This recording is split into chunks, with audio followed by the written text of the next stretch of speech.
Hello there, and welcome to Whispers of Earth, where curiosity moves at walking speed, and science feels like a warm blanket rather than a chalkboard. Tonight, let's turn not upward to stars or outward to horizons, but downward, beneath soil and stone, into the quiet spaces our planet keeps to itself. What if the very first civilization, more than scattered families dodging storms, a real society with rules, rituals, and rooms, never lived under open sky at all? What if humanity's earliest home was underground? It sounds like a lantern-lit tale from an old adventure book, something you'd whisper when the lights are low and the day has finally let go, and yet the question lingers, because there is far more room below our feet than above our heads. We celebrate the vastness of the sky. We rarely consider the deeper vastness of the earth. Could organized human life have begun in those layers we almost never see? Wherever you're listening from, a small city apartment softened by the hush of traffic, a quiet house with only the hum of a tired appliance, or a dark room where your eyes are already drifting closed. Picture this: beneath you, not just dirt and rock, but corridors, chambers, whole neighborhoods of stone where footsteps once echoed, torches once fluttered, and voices traveled in languages no one remembers. If this little wandering soothes you, or simply loosens the knots of the day, settle in. We aren't starting with proof. We're starting with curiosity. Humans have always felt the pull of below. The first time you see a cave, on a hike, in a photo, even in a cartoon, it doesn't feel like a clearing or a beach. It feels like a door. Caves invite you inward. Their air is cooler, the sound is different, and time seems to slip its schedule. Tens of thousands of years ago, our ancestors did more than wait out storms in caves. They decorated them. Deep within the dark, they painted animals, patterns, and scenes we still recognize across the ages. That wasn't merely about staying dry. It was belonging. They stored food in pits, kept water cool in stone, and buried their dead beneath the same earth that fed their fires. From the beginning, we trusted the ground to hold what we cherished: our harvests, our memories, our ancestors. Now imagine a step further, not a night or a season underground, but generations.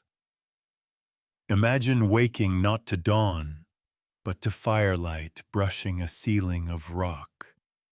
Imagine a childhood without a horizon, where space is measured by the width of a cavern and time by shared routines instead of sunrise. To us, that feels strange. To those born there, it would have felt like home. This isn't as far-fetched as it sounds. In the deserts of Iran, ancient communities depended on underground waterworks and cool storage. In Cappadocia, Turkey, people carved entire cities into soft volcanic stone, spaces big enough to shelter thousands when danger pressed in. These weren't fantasies. They were practical answers to weather, war, and survival. So if we take that practicality and nudge it backward, earlier than our fields and city walls, the idea becomes a little less impossible. Underground is stable. Temperatures don't swing wildly. Sound carries. predators and enemies are easier to keep at bay. For a fragile people trying to last long enough to become something more than scattered camps, the earth itself may have felt like the most faithful roof of all. If a people truly made their home below the surface, their first challenge would be simple and relentless: how to keep life going when the sun is a rumor. Underground, things change slowly. Temperatures drift less. The wind cannot rip through a chamber of stone. That steadiness is a kind of mercy, but it also asks hard questions. Food, water, energy. Start with energy. On the surface, sunlight is the great engine. Below, the planet offers subtler options. Warmth seeps from rock. Air moves in slow tides through narrow throats between chambers. And in the smallest corners, life already proves that light isn't the only path forward. Microbes thrive in caves by drawing energy from minerals and dissolved chemicals, living on what the earth itself exudes. I imagine our earliest underground households reading these clues the way we once read the sky, by watching what survives. Fire would have been treasured, tended like a child, its smoke guided through carefully carved vents.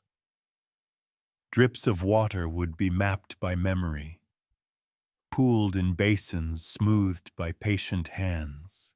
Then food. Caves are not fields, but they are storehouses. Cool, dark, and protected from pests, they keep what would spoil in the sun. In some rooms, slow-growing fungi might be coaxed onto damp logs. In others, baskets of nuts, roots, and dried meat hang from pegs hammered into limestone ribs. People who live under stone learn the schedule of the earth instead of the sky. How long it takes a pool to fill. How fast a rack of mushrooms fattens. How deep to dig before the soil sweetens enough for a small garden near a shaft of day. And because survival never travels alone, culture follows. Sound behaves differently underground. A single drum can map a neighborhood. A lullaby travels farther than a torch can throw its light. Imagine gatherings in a broad chamber, music weaving through pillars of rock, children tracing the shapes of stories on walls, while shadows dance in flame flicker. In such places, the calendar is not sunrise and sunset, but rituals, shared meals, repair days, nights of remembrance, the time when a new tunnel opens and the entire town turns out to greet the first gust of cool air. Why then haven't we found undeniable proof of such a beginning? Stone keeps secrets, floors collapse, roofs drift down grain by grain. Whole galleries can be sealed by a single quake, and in a few human lifetimes the map is lost. What survives are echoes, carved cities tucked into soft rock in later eras, deep paintings that hint at long comfort in the dark, and the persistent modern discoveries of life where we least expect it. Blind insects, pale fish, microbial films clinging to the wet ribs of caverns.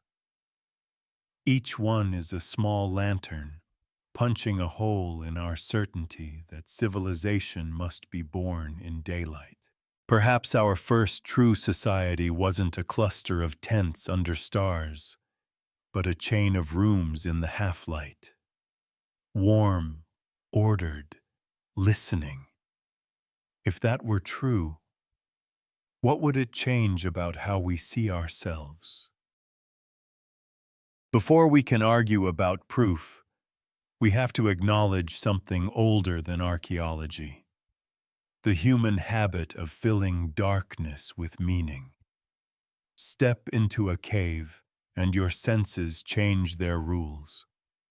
Sounds arrive out of sequence. Your eyes hunt for anchors, and every flicker of flame turns stone into motion. It is natural, almost irresistible, to imagine that someone else lives here, that the cavern is not empty rock, but a doorway. Across cultures, that doorway kept appearing. The Maya spoke of Xibalba, a vast realm beneath the world where trials were set and souls were tested. The Greeks mapped Hades in exquisite detail: rivers with names and tasks, thresholds and ferrymen, as if they had walked its corridors by torchlight.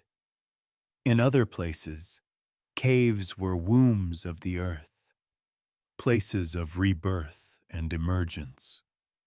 Different geographies, different languages, yet the same refrain: the underground is not blank. It holds order, consequence, and presence. Part of this comes from fear. In the oldest nights, our ancestors entered caverns carrying little more than burning branches. Every gust of air threatened the flame. Every echo felt like an answer. A bat's wing became a figure retreating into a side passage. A drip arranged itself into footsteps. When the mind is deprived of sight, it does not go quiet. It becomes generous. It offers possibilities. Darkness to the human mind is crowded, but caves also promised safety. Stone does not topple in a gale. Predators hesitate at narrow mouths. If your crops have been shredded by storms or your village chased by enemies, the thought of a steady temperature and thick walls feels like mercy. That blend, terror and comfort, gave caves a special gravity in our storytelling.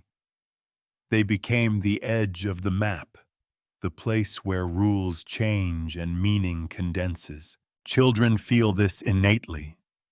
Give a child a blanket fort, and they will whisper. Shrink the ceiling, and the voice drops. The space invites secrets. We carried that instinct forward into myth and ritual. We painted deep inside, where smoke gathered on the ceiling, and the air grew cold, as if the act of walking far from daylight was a necessary prelude to saying something sacred. The first theaters of the world were chambers of stone, our hands for brushes and fire for a moving spotlight. So when stories describe an ordered world beneath ours, rulers, rivers, trials, it isn't only fantasy. It's the mind trying to put handles on a feeling, that the underground is organized in a way we can sense but cannot see. And once you grant that, it isn't a long step to wonder whether a real society once organized itself there too. Not an empire of monsters or gods, but people like us, living carefully where sound carries and temperature holds. Even now, we chase that feeling. Cavers plan weekends around tight squeezes and cathedral-sized vaults. Travelers detour to limestone mouths just to taste the air that has been filtered through time. We speak of underground scenes, going underground to hide, digging deep for truth.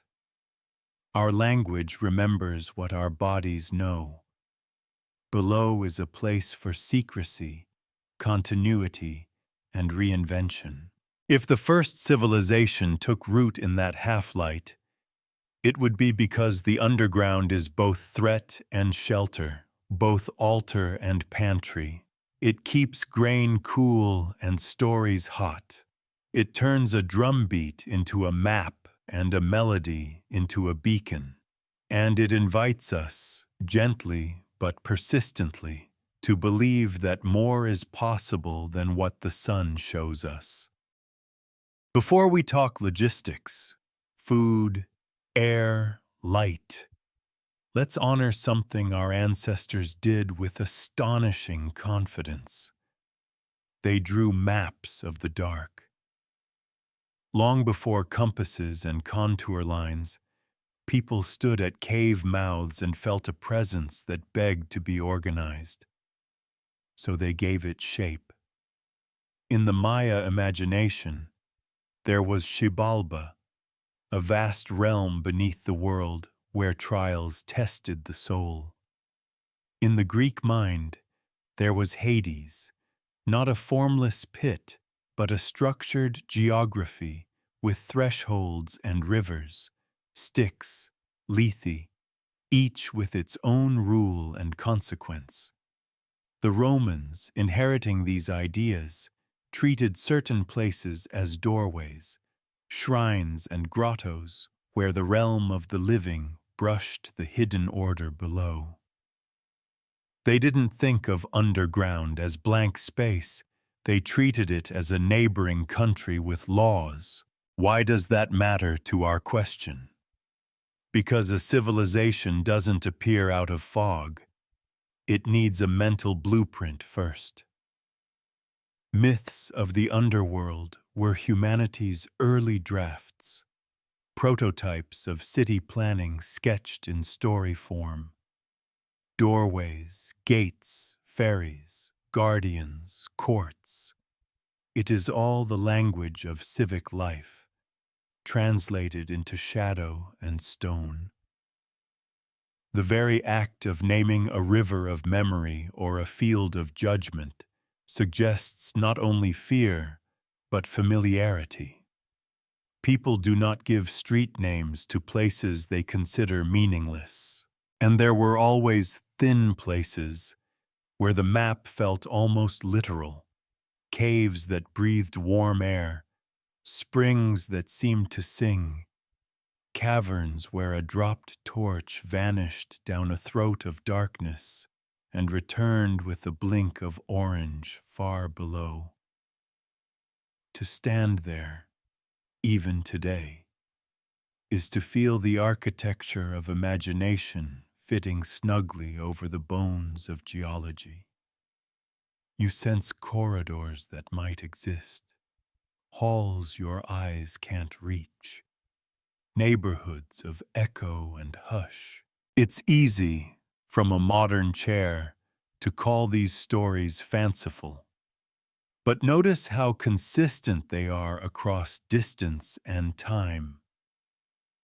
From the Americas to the Mediterranean to Central Asia, cultures converge on the same intuition. The ground beneath is organized. If you've ever walked into a cathedral-sized chamber and clapped, you know why. Sound behaves like civic design, focusing, guiding, gathering. A single drum can search out a wall you cannot see.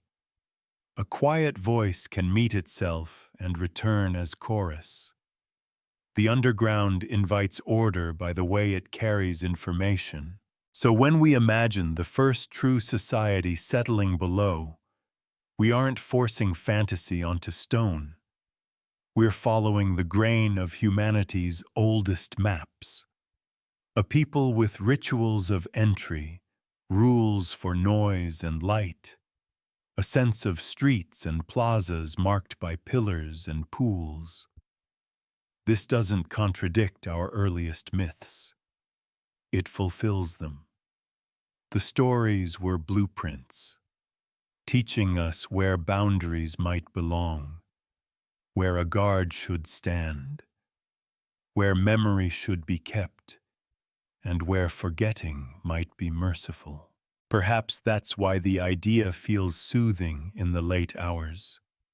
In the dark, our minds reach for pattern. The underworld myths assure us that even here, especially here, pattern is possible. And once you grant pattern, you make room for planning.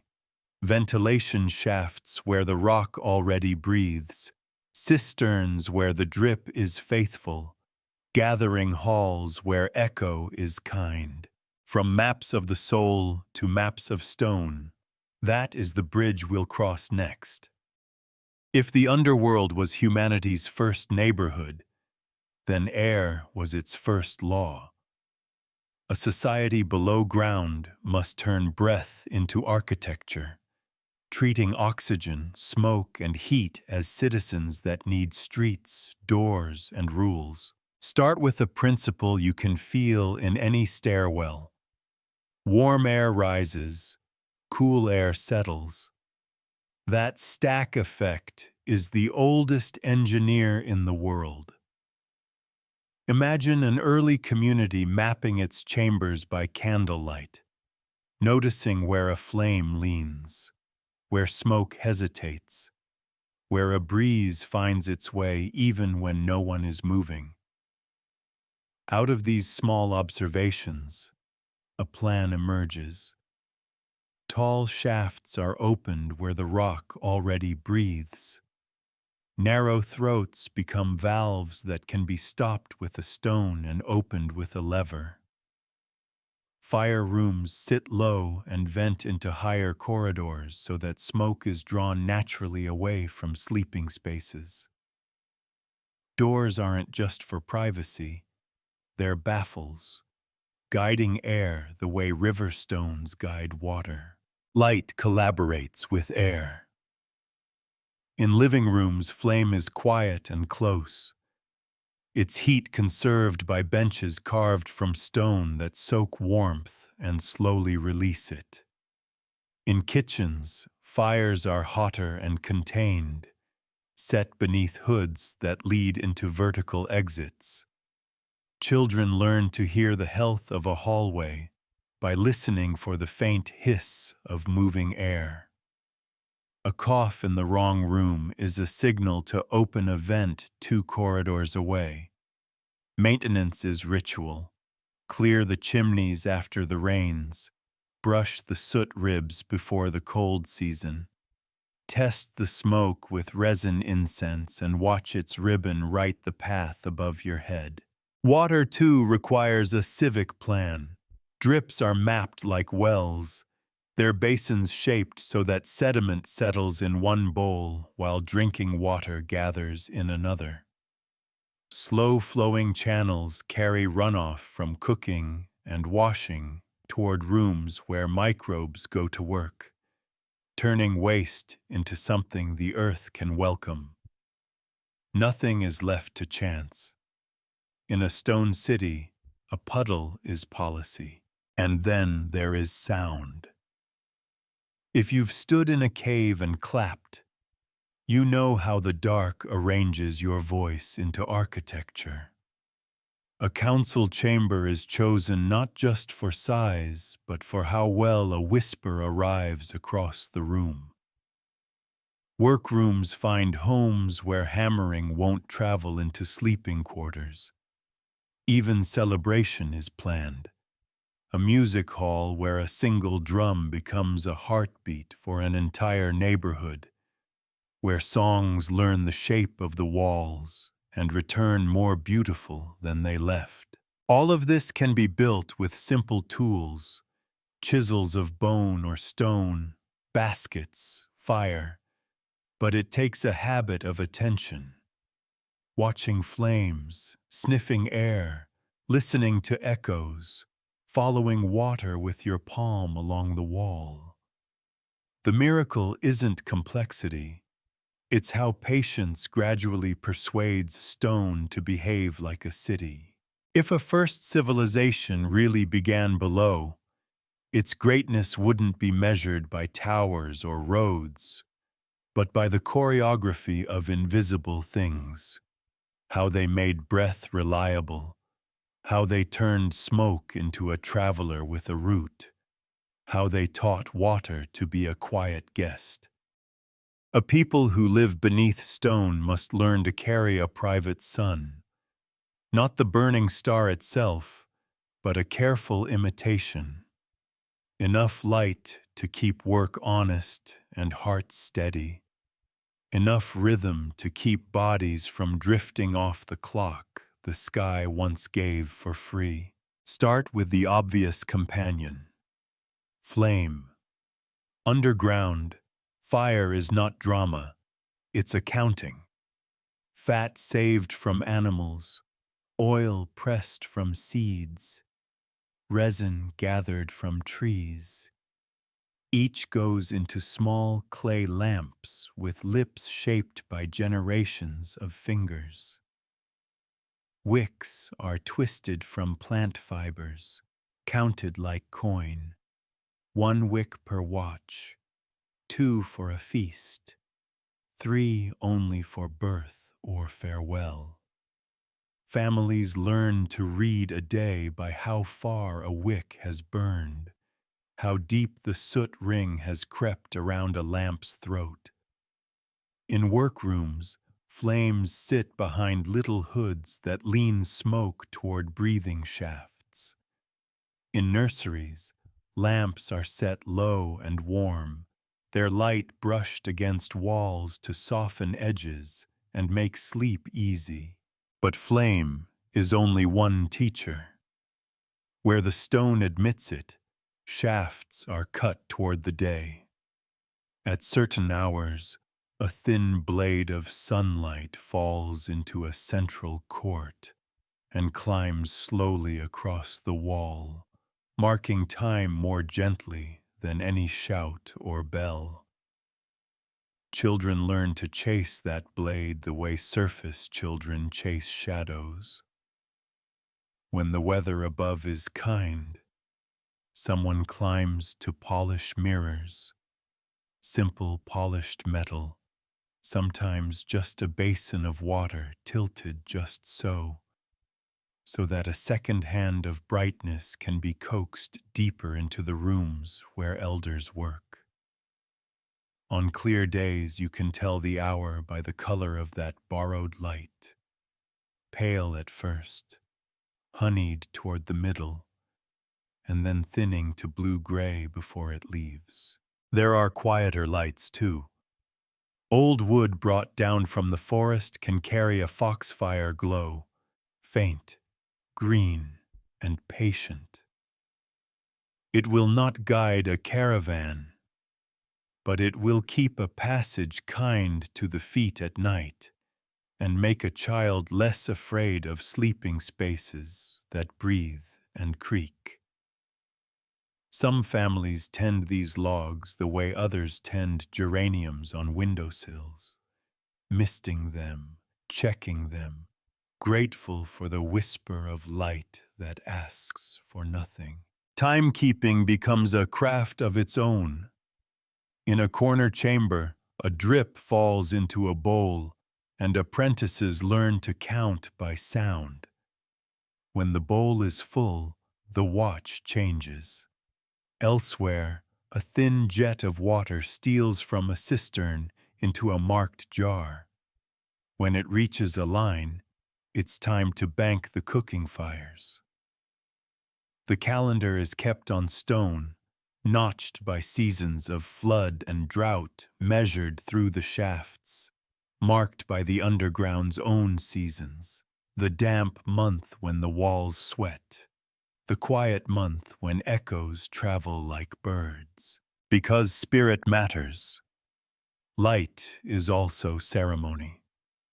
To greet a new tunnel, the entire community walks it in darkness first. Hands on shoulders, breath slow until they reach the end and touch the stone that stopped their tools. Only then does a single lamp lead them back, planting small flames at intervals, teaching the corridor the shape of human time. festivals mimic sunrise. A circle of lamps lit from the center outward, faces coming into view like dawn discovering a village. Underground, daylight is a visitor. To live well is to make that visitor feel welcome, and to remember that even a borrowed sun can warm a people into harmony. If a city grows beneath the skin of the earth, the bodies of its people must learn a new grammar of living. Our biology is written in sunlight, waking and sleeping, hunger and rest, hormones that rise like morning and settle like dusk. Underground, that script must be copied by hand, line after careful line. First, the clock. Circadian rhythms don't vanish in darkness. They drift. Without dawn to tug us into day, sleep can unravel into odd lengths and tangled naps. A wise community would answer with ritual, lights raised and dimmed on a schedule, shared mealtimes that pull metabolism into sync, work bells that are gentler than alarms but no less faithful. Children would grow up knowing that time is something you make together, not merely something the sky gives away for free. Then bones and blood.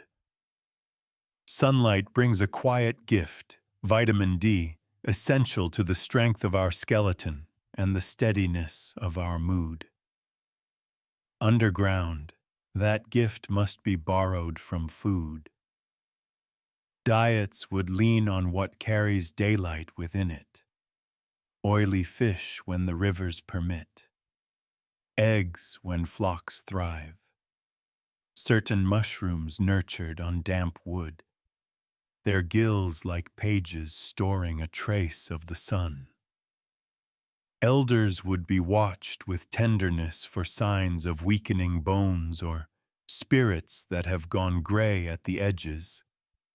Remedies become communal, not private. Eyes, too, would find new habits. In low light, pupils learn to be generous. Faces tilt to catch the soft spill from a lamp rather than the lamp being raised to meet the face. Over generations, perhaps eyelids learn to be rounder, lashes longer, irises wider. Skin might shift shade by shade, trading armor against sun for a palate that loses heat slowly and blends with stone. None of this happens in a single lifetime. Change walks on patient feet. But even without evolution, a people adapts. Clothing designed to hold warmth without smothering. Mineral-rich water prized for what it returns to the body. Children taught posture and breath so lungs love the cool, steady air. Light becomes medicine as much as utility. Workrooms glow warm for accuracy. Corridors rest in hush. Gathering halls accept a brighter kiss of flame to lift the mind. Some families tend foxfire logs for night paths, a tender green that soothes rather than startles. Others keep jars for tiny flickers, bioluminescent insects where the season allows, a constellation you can hold. Festivals might include sun feasts, meals heavy with the foods that carry daylight. Songs timed to widen pupils and then rest them. A choreography for the nervous system. And always, there is the surface. Not for everyone, not every day, but a rhythm of ambassadors. Those whose bodies handle brightness with ease. Who climb to tend orchards, gather wood, trade and return with the sky's news stitched into their speech. They bring more than goods. They bring snap and color, the way grass smells after rain, the way wind feels when it remembers it has room. Their stories are vitamins, too. A civilization endures when it learns to fold care into custom, when meals are clocks, songs are medicine, and light is a shared responsibility. Beneath stone, the human body wouldn't be defeated. It would be taught, gently, how to belong.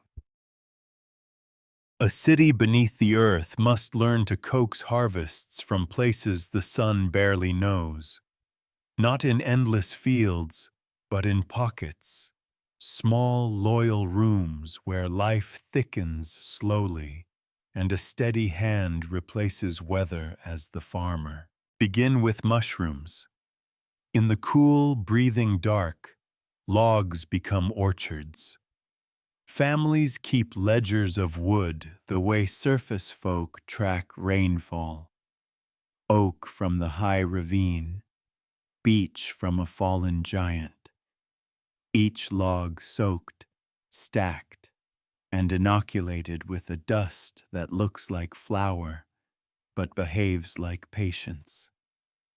Weeks later, pale buttons push through bark like moons at first quarter. Children learn the signs, how the air smells before a flush, how the caps sound when tapped, how to cut low and clean so the log keeps its promise. A good mushroom room is a hymn, drip, hush, the soft thud of harvest. Next, root gardens, where shafts borrow a ribbon of day. A few stone beds hold soil mixed like a recipe, crumbly, sweet, sifted of stones that would hoard the heat. Beets, carrots, onions, garlic, humble crops that ask for less drama than wheat. Mirrors, sometimes polished metal, sometimes a basin of still water, lean to carry a little more brightness into the leaves. The hours are measured in quiet chores, loosening soil so it breathes, pinching blossoms to steer the plant's will toward food. Protein lives in water. Pools fed by faithful drips become small fisheries, pale cave fish where the rock has offered them, or hardy surface fingerlings that learn our slower seasons.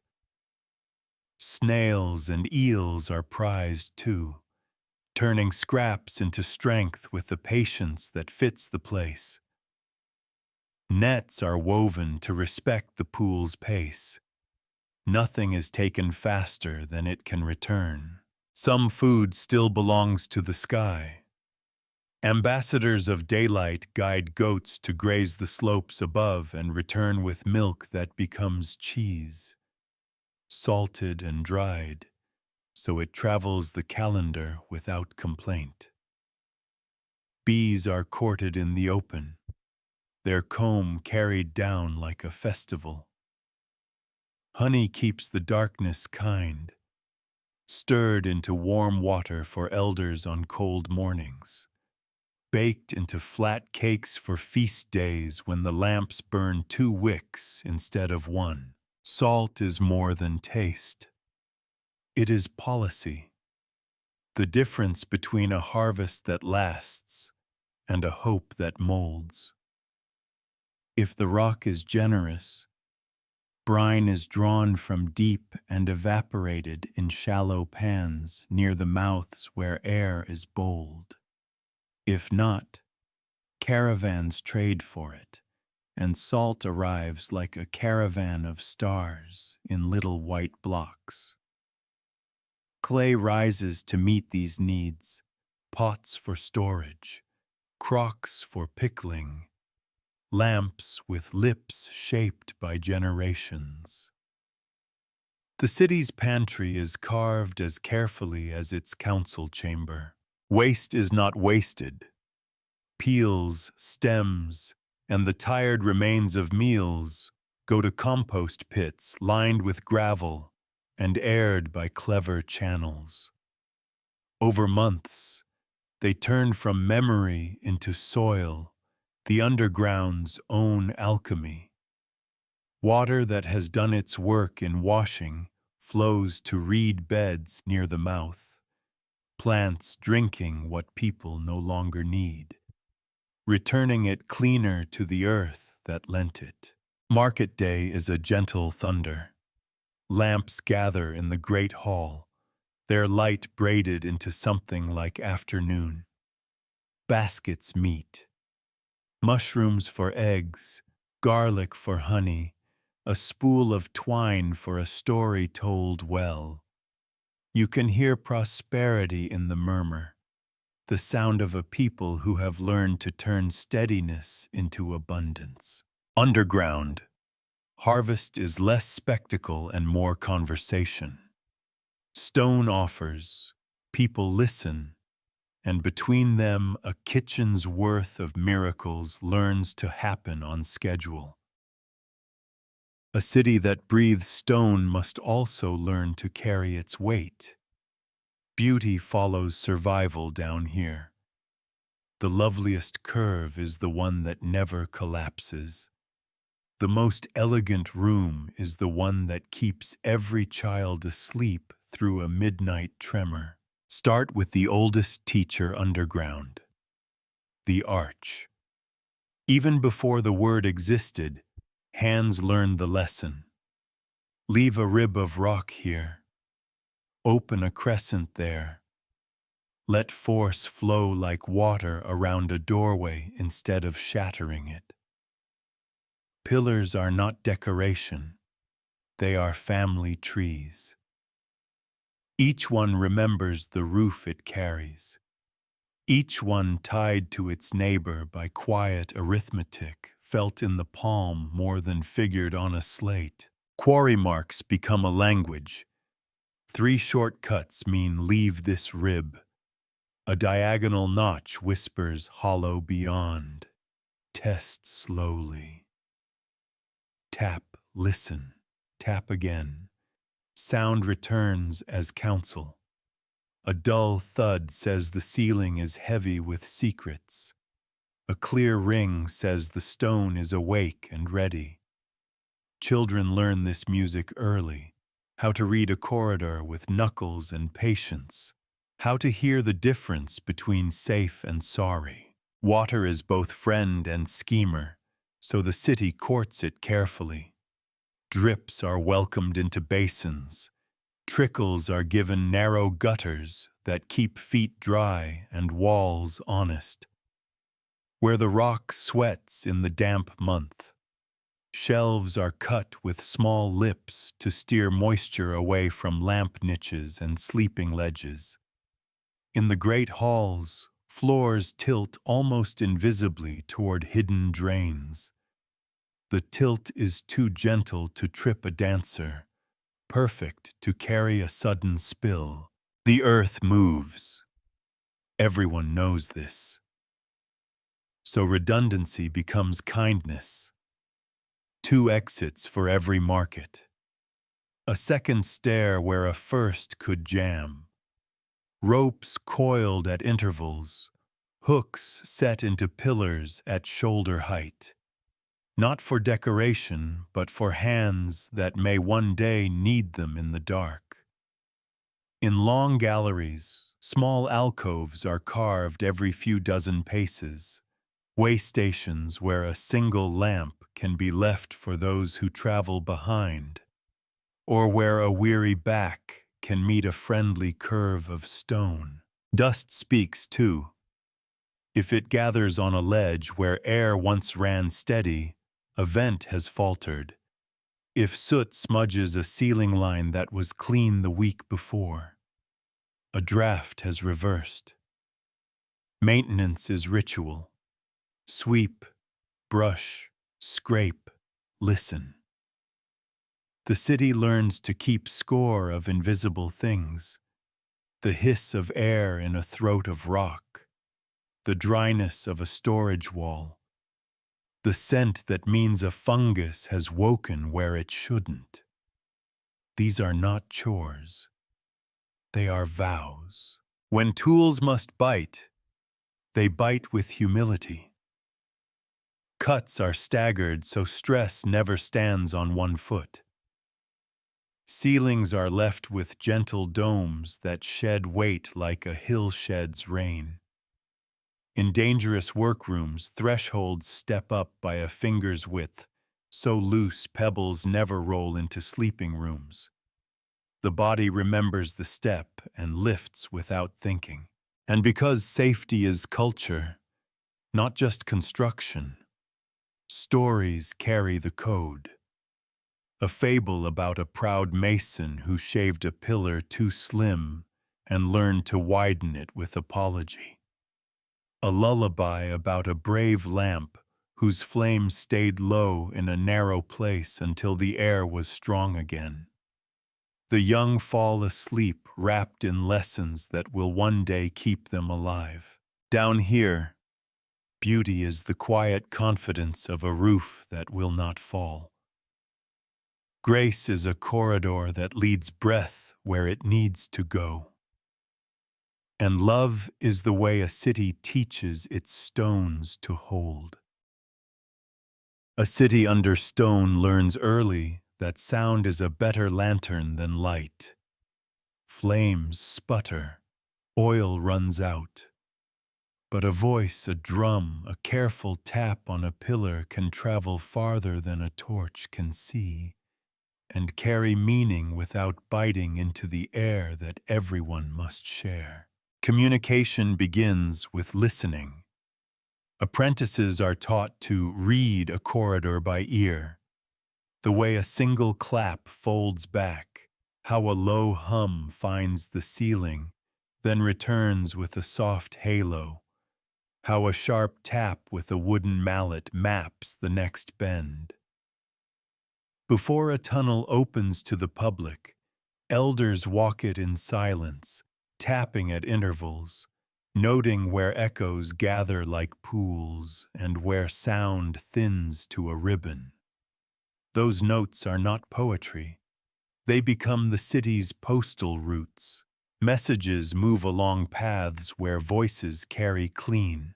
Codes take shape the way rivers carve banks, slowly, with use. 3 spaced taps. Is anyone ahead? 2 quick answers. Passage clear. A rising pattern on a frame drum tells a market hall to dim fires for a meeting. A falling pattern calls the waterkeepers. Families develop little signatures, a slap, a knock, a whistle, that say home even in the dark. In time, some people are known more by rhythm than by name. Light has its signals too, but it behaves like an honored guest, not a trumpet.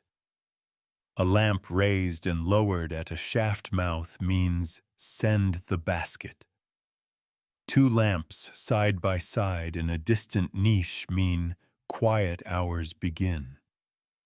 Along the longest galleries, small jars hold foxfire logs or faint tended glow, less to illuminate than to speak. This way, slowly, safe, because words alone can wander. The city ties memory to matter. At intersections, shallow marks are cut into the wall. Simple glyphs anyone can learn. Water this way, market that way. Smoke here when winter comes. Knotted cords hang near common rooms, each pattern a tiny ledger. A tally of lamp oil, a count of mushroom harvests, a schedule for vent sweeping. Children's first lessons are tactile, fingers in grooves, knots under thumbs, the alphabet of a place you mostly navigate by touch and sound. Stories do more than pass the time. They carry maps and maintenance. A bedtime tale teaches the order of the vents by turning them into characters. the old one who sighs, the throat that hums. So a child grows up knowing which stone to open when the kitchen coughs. A work song sets the tempo for hauling and hides instructions in rhyme. Lift on the second knock, pause at the turn, wait for the wind to answer. Silence itself becomes a kind of law. The city keeps quiet hours when sound moves like prayer. No hammers, no sorting, only soft footsteps, soft speech. In those hours, long messages can travel from one end of the settlement to the other, passed by echo and answer, no breath wasted on shouts. Disputes are settled in rooms chosen for fairness. The acoustics even, the distance equal so no voice can bully by volume. When news must reach the surface, messengers climb with packets of smell and sign. A sprig of resin burned at a shaft mouth tells watchers above that all is well. A different herb means come or wait for night. Chalk marks near the entrance whisper to traders where to meet, what to bring, how to pack for the narrow stair. Underground, information is both lifeline and lullaby. It is carried by rhythm and ritual, bound to stone and story, moving gently so breath can be saved for living. In the dark, meaning doesn't shout. It listens first, then speaks in waves that touch every wall. Every lasting city, whether under sun or stone, learns that survival is a choir, not a solo. Below ground, that truth is carved into daily life. Governance isn't a throne. It's a circle of lamps and careful listening. They call it the Council of Stone, not because rock decides, but because the room where decisions are made has learned the weight of breath and the path of sound. The council gathers where acoustics are fair. No one's voice can dominate by echo alone. Lamps are set in an even ring, so faces are held equally in the same soft light. Seats are carved at one height, no dais, no step. Before any speaking, there is a minute of quiet to let the walls settle and each person feel the shape of the room. It looks like ceremony, it functions like calibration. Who sits there? Not nobles, there is no sky to crown anyone, but stewards of essentials. Water keepers who know the drip by its winter and summer moods. Vent wardens who can hear a change in a corridor's breath before a child coughs. Fire tenders who keep accounts of oil, wick, and wood. Harvesters from mushroom rooms and root beds. A messenger for surface errands. A midwife. An elder storyteller who holds the community's memory. Their power isn't ownership, it's responsibility. The kind that keeps you awake when a draft shifts or a basin turns cloudy. Law, like light, is rationed with care. The first principle is shared survival. Air belongs to everyone.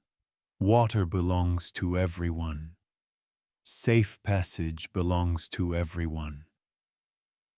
The second principle is reciprocity. If your family needs more this month, you carry more the next, not as punishment, but as choreography. The third principle is voice. Disputes must be spoken in a room that treats sound fairly, with listeners who can repeat back what they've heard before deciding what to do. Punishment looks different below. Stone remembers cracks. People remember shame. So justice aims to stitch, not scar. If someone has hoarded lamp oil, the remedy is public accounting and service with the fire tenders until all can trust the numbers again. If a vent was neglected and sickness spread, the vent warden steps down for a season to teach apprentices and earn return by patience and example. Exile is almost unthinkable. The dark outside the circle is lesson enough. Ritual carries law into the heart. The water oath is recited by children the first time they're allowed to bring a cup to an elder. First for thirst, then for use, last for ease. On the vent cleaning days, families hang a white cloth on their doorways to catch any soot that drifts, a signal that the city's breath is being tended. At the start of cold months, everyone brings a small pebble to the council of stone and adds it to a shallow bowl. When the bowl is full, the reserve stores must not be touched again without a second public vote. Records exist, but not as books. The council hall keeps a wall of knots, each cord a ledger for oil, grain, salt, and work hours promised and fulfilled. Children learn to read it with their fingers, to feel what it means when a cord grows long, that a season has asked much and been answered. Leadership rotates as a matter of health. No one steers the same worry for too long. The city believes that rest is part of responsibility, that clarity needs new eyes, new lungs. When a steward steps back, they don't disappear. They stand behind the next person, a lamp in hand, ready to steady without seizing. Underground. Governance is less about power than about balance, keeping breath, water, warmth, and trust in the same soft cadence, night after night after night. A civilization lasts when its knowledge learns how to outlive the mouths that speak it. Beneath stone, teaching is not a room. It is a rhythm braided into the day. Children grow up inside a school with no walls. Every corridor a chapter, every chore a lesson, every elder a library you can walk beside. Learning begins with touch. Little hands trace the shallow grooves at intersections. Water this way, mark it that way, until the symbols settle into their fingers. Knotted cords hang low where small eyes can study them. A caretaker loosens one strand and rewinds it slowly so a child can feel how numbers become memory. Counting is taught by drips. 1, 2, 3. A bowl fills, and with it, a laugh. Letters, when they arrive, are carved in clay left to dry on warm shelves, soft enough to press, firm enough to keep shape. Before ink, there is pressure. Before reading, there is listening. Games are rehearsals for safety. A favorite is Find the Breathing Wall. Children in pairs close their eyes and walk a corridor with palms out, searching for the faint, cool draft that means a vent is near. Another game, Echo Tag, teaches acoustics. The child who is it must clap once and, by the shape of the returning sound, guess who has hidden behind which pillar. Laughter is encouraged. So is stillness. The body learns to quiet itself until it can hear what stone is saying. Apprenticeship is the city's true university. At the start of each damp month, the Council of Stone posts a ring of cords with colored threads. Blue for water keeping, gray for vent work, amber for fire tending, green for mushroom rooms, white for healing. Children choose with their eyes first, then with their days, trying tasks, shadowing elders, discovering that skill is often just patience that has learned where to stand. A child who loves numbers might tend lamp ledgers. A child who loves stories might memorize the repair songs that hide instructions in rhyme. Rites of passage are gentle, not grand. The long walk happens at 12. At dawn's blade of light, an apprentice is led through the oldest safe tunnel without a lamp, guided by hand to each carved mark, each slight floor tilt, each pillar left deliberately thick. At the end, a small cup of honey water, a warm cloth, and a quiet promise. Now you can bring someone else home. Mistakes are treated as teachers with stern faces. When a vent is left half cleared and a kitchen smokes, the apprentice stands with the steward, explaining to neighbors what happened and how it will be mended. No shouting, no spectacle, just the humbling dignity of accountability, the kind that makes memory stick. Praise, too, is public. At market, the drumbeat pauses so the harvesters can name the child who noticed a change in the drip before anyone else did. There are books, in a way, tablets of fired clay, etched with the city's long wisdom, recipes for soil, proportions for brine, knot patterns for oil counts, lullabies that double as first aid guides. Once a year, when the air is driest, these tablets are brought to the great hall, wiped gently, recited in chorus, then returned to their niches like sleeping birds. Above all, education underground is an apprenticeship in belonging. You learn to keep breath steady, water honest, flame kind, and stories alive. A people that teaches this way does more than survive. It becomes a memory that can walk. A city beneath stone must learn to keep its people whole without the easy sterilizer of sunlight. Down here, health is not a clinic you visit. It is a culture you practice together. Quiet habits braided into the day so illness has fewer places to take root. Clean air is the first prescription. Vent wardens treat drafts like veins, keeping them open and steady so smoke never lingers where lungs sleep. Kitchens sit low, chimneys rise high, and soot is counted like a ledger.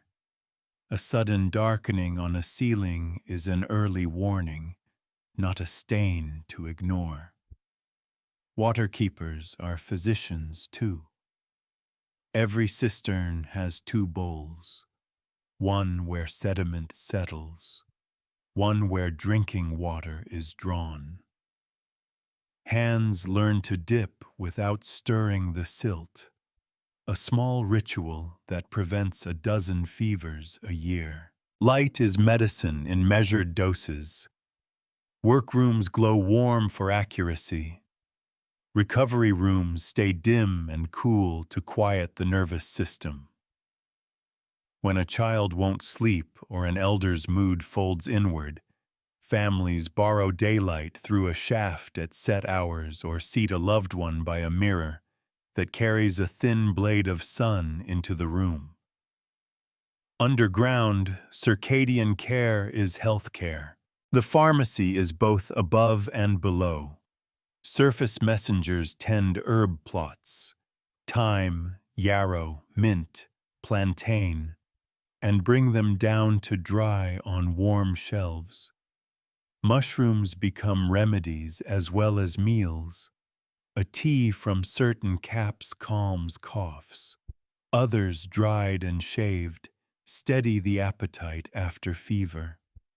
Honey arrives like gold, sealing wounds, soothing throats, feeding strength without burdening the stomach. Salt and vinegar are tools, not luxuries. Brines clean cuts.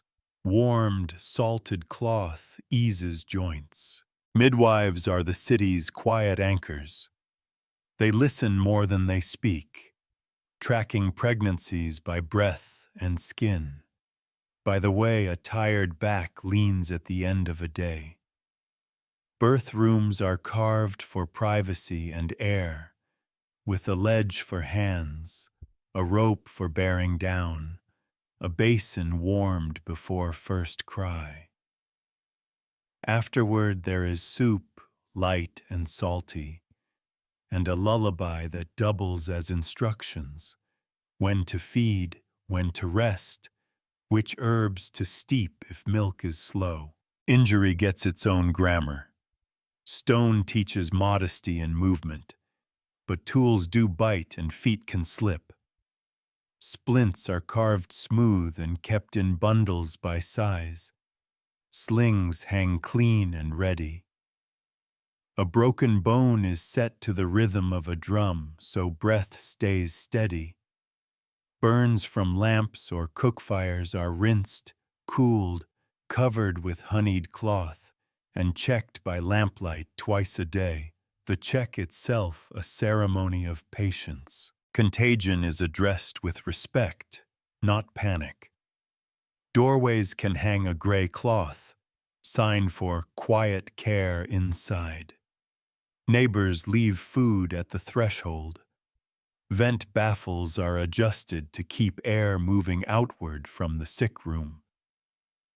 The storyteller comes to sit in the corridor and recite the healing line, a long, familiar chant that reassures the house and reminds everyone which steam, which tea, which broth belongs to which symptom.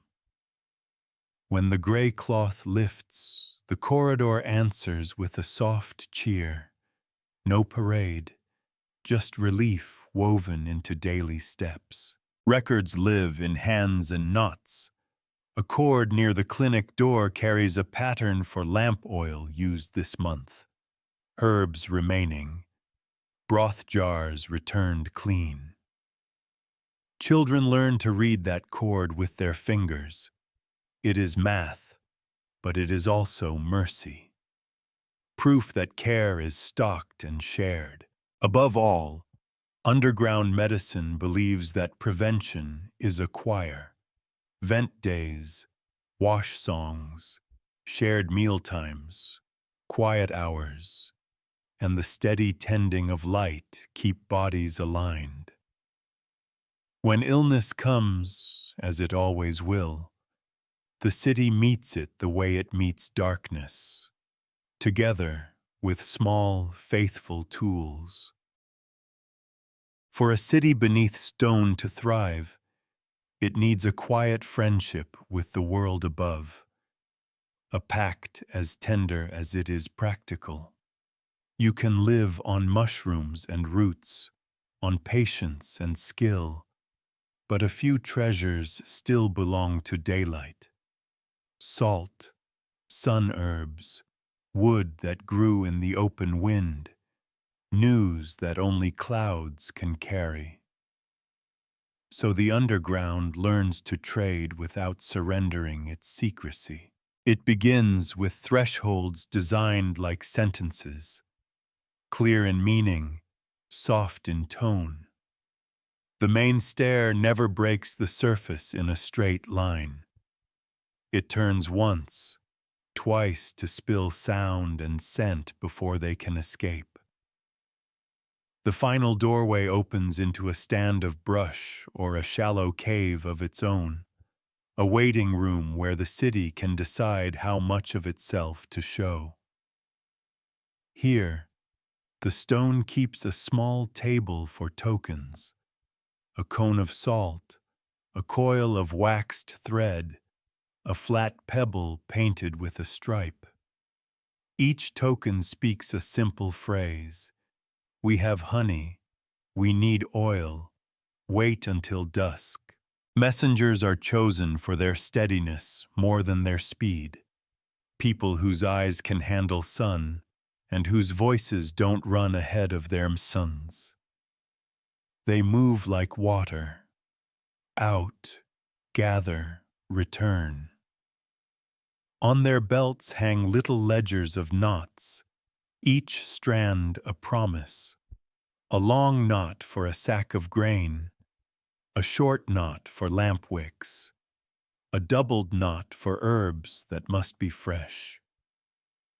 When they come home, those knots are read into the market hall like poetry, and the city answers with baskets and thanks. Trust is a harvest, not a miracle. Surface partners are courted slowly. A goatherd who never asks too many questions. A beekeeper who leaves comb without lingering. A woodcutter who stacks his bundles just so and faces away while the baskets change hands. Payment is honest and careful. Mushrooms arrive trimmed and clean. Salt is weighed on the same small scale every time.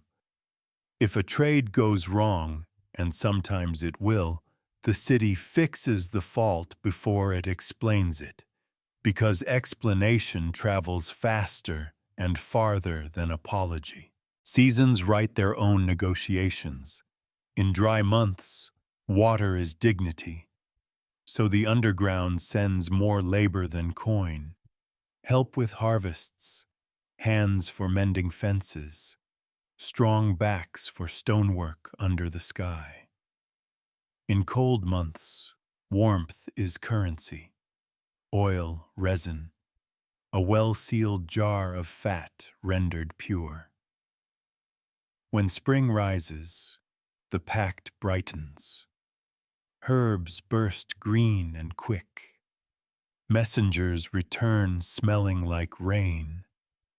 The stair tastes of wild onion and mint for a few sweet days. Safety is never forgotten. The meeting place shifts with the year. Trails are brushed out behind each visit. A faint dusting of ash or chalk marks a path only the trained eye will notice. If strangers multiply or questions grow pointed, the city tightens. The shallow cave is left empty for a week. Messages move by smoke and sprig. The underworld becomes a rumor again, as it prefers to be. What do they trade besides goods? Weather words, stories. A new song that fits the echo of the great hall so well it becomes everyone's. A warning about a sickness up valley. A promise that someone's daughter who married under the sun is well and sends a ribbon dyed the blue of the river in flood. These, too, are vitamins, the kind swallowed by the spirit. A pact like this is not spectacle. It is choreography. Step, breathe, offer, receive, disappear. The sky learns it can trust the stone learn it can borrow the sky. Between them, a civilization keeps its lamp bright without burning itself bare. A civilization is not only breath and bread, it is the pattern of hands moving through ordinary days. Underground, craft is more than ornament. It's how stability becomes beautiful, how usefulness learns to sing. Clay is the first ally. The earth offers it in quiet seams, cool and heavy, a patient material that forgives in ways stone does not. Children learn to knead with the heel of the palm, pressing air out until the clay feels like a held breath. Bowls come first, thick-lipped, stout, with shoulders that keep heat and rims that welcome a thumb. Then jars with carefully fitted lids, the kind that protect grain from damp and mice from temptation. Lamp bodies are perfected by muscle memory, a shallow well, a safe spout, a balance that won't tip if a child brushes past. Once a month, the firing room wakes. Vents open wide. Flames are coaxed to a steady orange, and the city gathers in the next chamber to listen to the pots ping as they cool, a music that tells the kiln has been kind. Fiber finds its way where light is shy. Plant stalks are softened in quiet troughs, teased apart, twisted into thread, while stories move in a circle of knees and shoulders. Rope is not just length, it's promise. A good braid remembers when wet to tighten, when dry to relax, when weighted to share the burden with a hand that tires. Nets are knotted with an understanding of flow. So water may pass, but fish must hesitate. And so a fallen tool caught in darkness can be lifted without jarring a wrist. Wood arrives from the sky like seasonal scripture. It is measured more than used, each board assigned a destiny before the blade meets grain. Ladders are built with rungs that welcome a bare foot. Doors are carved to breathe, slats angled so a corridor can exhale without losing its hush. Some pieces become instruments, a drum whose skin remembers the market's pulse, a flute that finds the one note the great hall returns like a blessing. Metal is the craft that requires the most respect. Charcoal is precious, bellows tire arms, and fumes must never be allowed to dream their way into sleeping rooms. So metalwork happens near the mouths, during seasons when the wind is faithful. The yields are modest and miraculous, a chisel that splits the difference between stubborn and soft, a needle that slips through leather like a secret, a set of tiny hooks that let a lamp hang safe over a cradle. Each tool is signed not with a name, but with a rhythm of file marks. So when something breaks, it returns to the right bench without shame. Decoration is not waste. It is a handshake with the days that ask much. Spirals etched along a water jar teach slipping fingers where to hold. A row of tiny raised dots on a stair ledge whispers to a tired foot that a turn is coming. We call it art because it comforts. We keep it because it prevents the simplest hurts. Repairs are festivals of usefulness. Once a season, the city chooses a corridor and makes it new. Soot scrubbed, cracks stitched, shelves reshaped. Songs set the tempo, and apprentices learn the dignities that aren't written on any tablet. How to thank a tool before hanging it. How to leave a workroom with one lamp lower than you found it. How to notice what is failing just early enough to save it. A people becomes itself in the loop between making and mending. Underground, that loop is tight and tender. Hands remember so walls can rest. Walls rest so hands can make again. Even without sunrise, a people can keep a year. Underground, the calendar is made of faithful events, air that changes its mind, rock that sweats and then dries, drips that grow talkative and then hushed. From these quiet clocks, a cycle unfolds, braided with festivals that turn survival into meaning. The year begins when the draft reverses. One morning, a watcher at the high shaft feels the breeze lean the other way, cool where it was warm, warm where it was cool. The Council of Stone declares first breath, and the city answers by lowering every lamp at once, then lifting them together, a sunrise handmade. Children learn to shout the count not with their voices, but with tapping on bowls, so the light arrives on a rhythm that even the walls can keep. Soon comes damp month, when the stone grows a skin of dew. Sweat day is not complaint, but celebration. Shelves are wiped, vents brushed, and a garland of dry herbs is hung in kitchens to persuade the air to behave. Meals are brothy and salted. Songs are slow, meant to match the careful pace of wicks that don't like wet air. At the end of damp month, the storyteller leads the long echo, a night when lamps are few and the whole city speaks in whispers to listen to how sound travels now, resetting the postal routes of knocks and drums. When the drips fatten, mushroom feast arrives.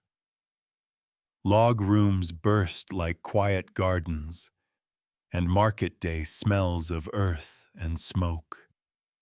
Children parade with little clay lamps shaped like caps, each wick a promise to tend something patient.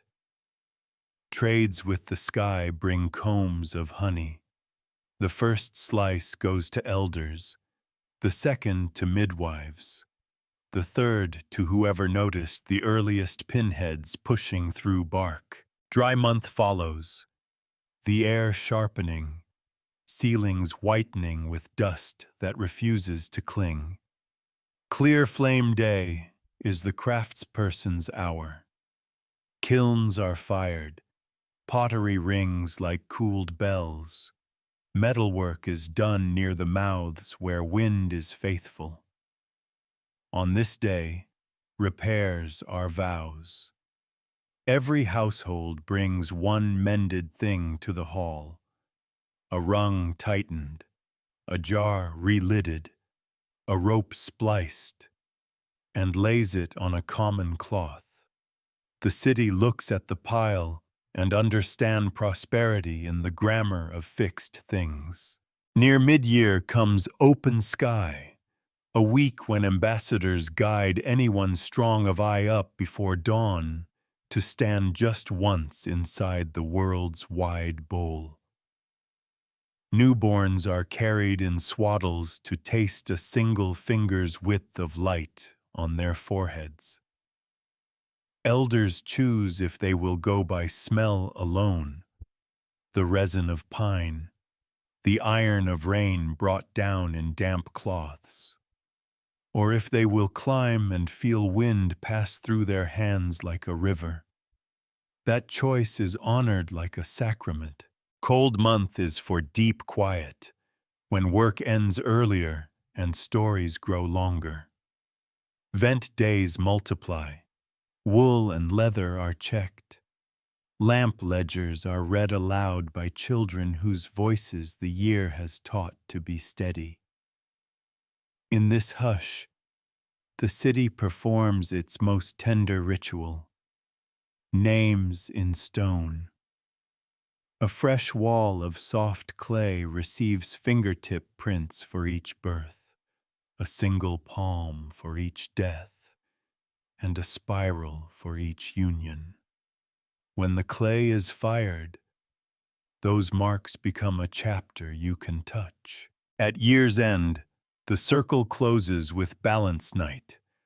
Ledgers of oil, grain, salt, and hours are tallied with cords and knots until accounts meet like clasped hands. No triumph, no shame, only the relief of numbers that fit and breath that has kept faith. Lamps lower once more, then rise, and the pact with time begins again. A civilization that can keep a year without a sky has already learned the deepest lesson of endurance. Meaning is not given, it is made together.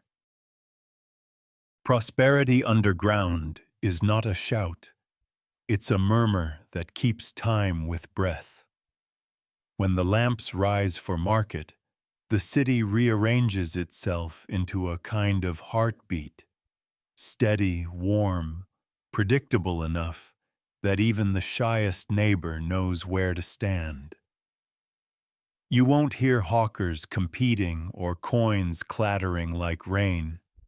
Wealth here speaks in softer dialects. There is money, but it is modest and local. Salt can stand in for value when a season demands certainty. More often, promises are the currency, knotted cords that carry agreements the way a line carries a song. A long knot means hours pledged to the vent wardens next week. A short knot says 2 baskets of mushrooms after the next flush. A double knot marks a tool borrowed and due back before clear flame day.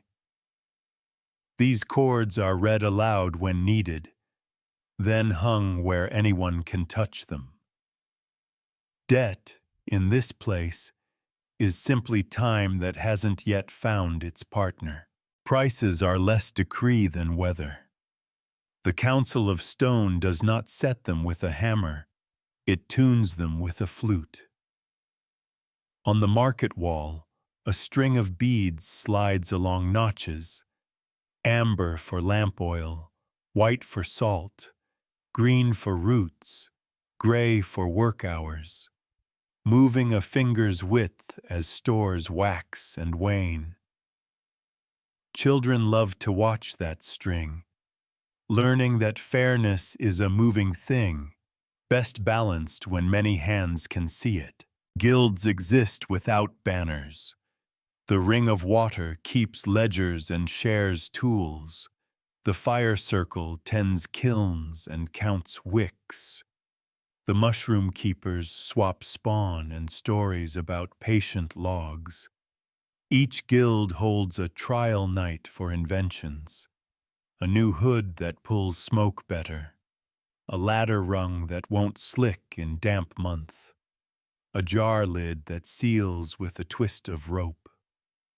The inventor doesn't sell the idea outright. They earn shares of making, a sliver of value from every copy until the cord of payment is long enough to knot and cut with thanks. Insurance is simply a neighbor's memory-given structure. A birth bin waits in the market hall with cloth, oil, and a small sealed jar of honey. Anyone may take, anyone may refill. A winter cord stretches across the council room. When it sags, the city knows who has quietly been taking less and directs extra bowls their way without ceremony. Reputation accrues not to those who hoard, but to those whose tools return sharp, whose cords are tidy, whose lamps line a corridor on nights when fear is loud.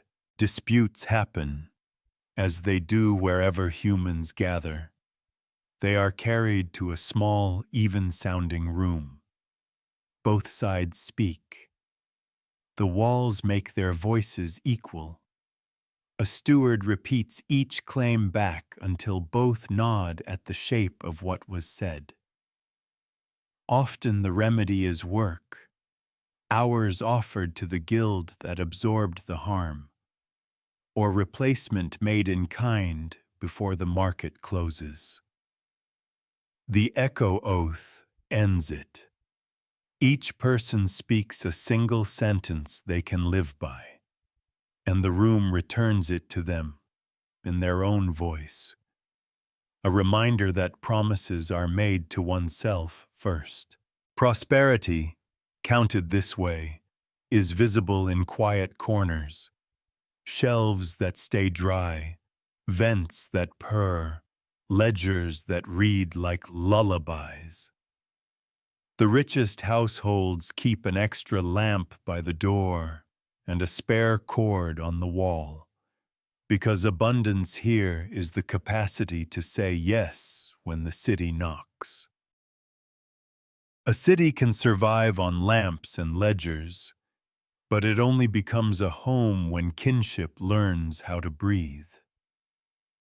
Underground, family is less about walls and more about threads, ties that run through tasks and lullabies, through workbenches and shared bowls, through the way a corridor quiets when a baby sleeps.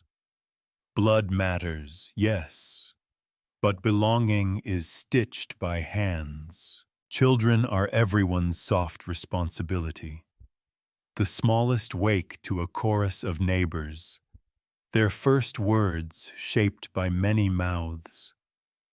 A child learns who they are from the work they're trusted with, carrying a covered ember to the next room, counting the drips that measure supper, holding a lamp steady while an elder ties a careful knot. When parents are called to the mouths for a day of sun work, aunties step in without asking, and apprentices become older siblings for a shift. In this city, mine bends toward ours the way a wick bends toward flame. Partnerships are made with a tenderness that respects space. Lovers carve a ledge together before they take vows. A small shelf near their doorway where they'll place a lamp low when one is sleeping and the other returns late. The ledge becomes a shared language, 2 wicks for celebration, a dark shelf for disagreement until words catch up with feeling, a ring of salt on the edge when sickness has asked for patience. Weddings are quiet, more choreography than spectacle. Hands are washed in warm water.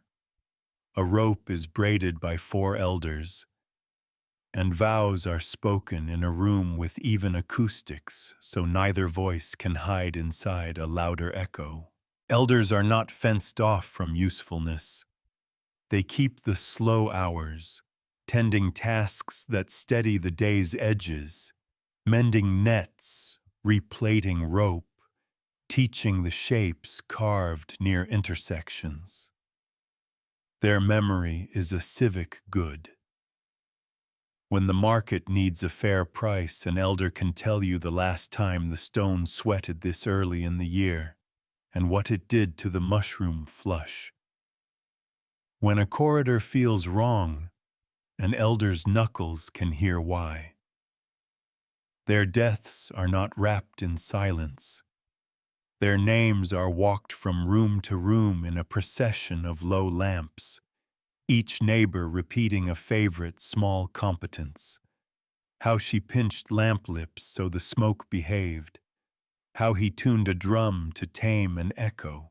Adoption is not an exception. It is one of the ways a city grows its heart.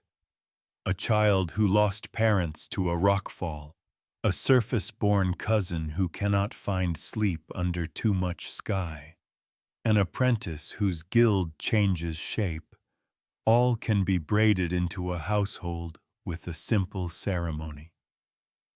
A new cord is hung beside the door, the knots marking who will bring water on which days until the rhythm becomes ordinary and the cord can be cut with gratitude. Names carry duty as much as identity. A person is born with one name and earns a second when they master a craft or service. The second name is spoken softly in workrooms, like a spell that reminds both hands and heart what they promised to the city. Some gain a third in old age, bestowed by children who can't stop calling them by an affectionate nickname that fits better than the first two. In the dark, love is infrastructure. It holds the roof as surely as pillars do. It travels along corridors as reliably as air. It is measured in the ease of a shared breath, the confidence of a sleeping child, the way a lamp left on a ledge tells you that someone has been expected and is now safely home. Every people builds a small bridge between what is and what matters. Under stone, that bridge is made from breath and light. Faith here is not a throne or a thunderclap. It's a choreography of careful acts that keep meaning and survival in step. The oldest altar is the vent, the living throat of the city.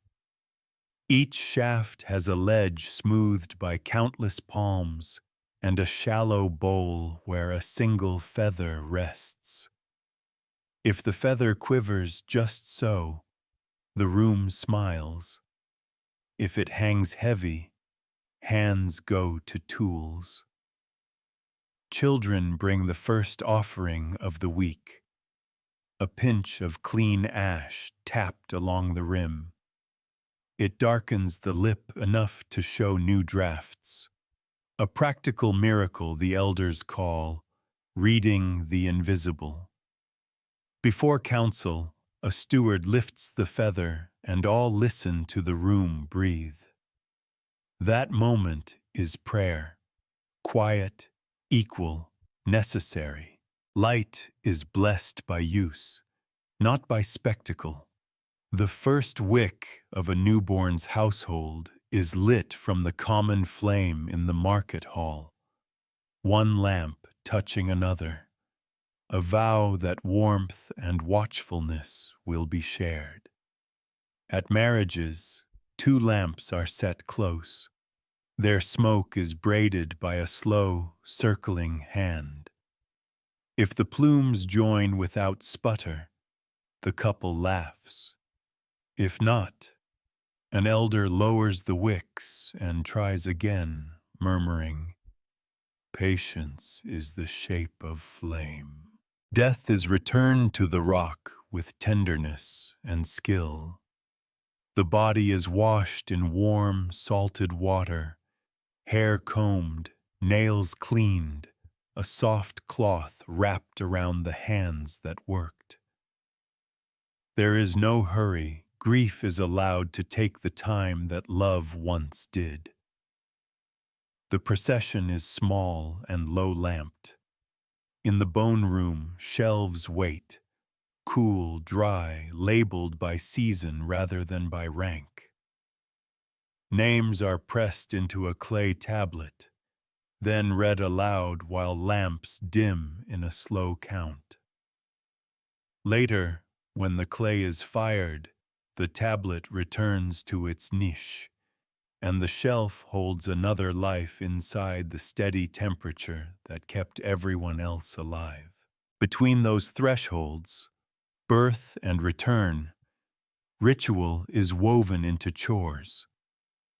On vent days, the city sings a steady, wordless line that matches the sweep of brushes and the lift of soot basins.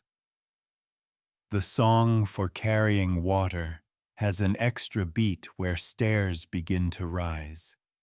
Feet learn it before mouths do. At clear flame day, An elder speaks the litany of tools, their uses, their dangers, their small mercies, and each name is answered by a soft knock on wood or stone, as if the city were checking its heartbeat.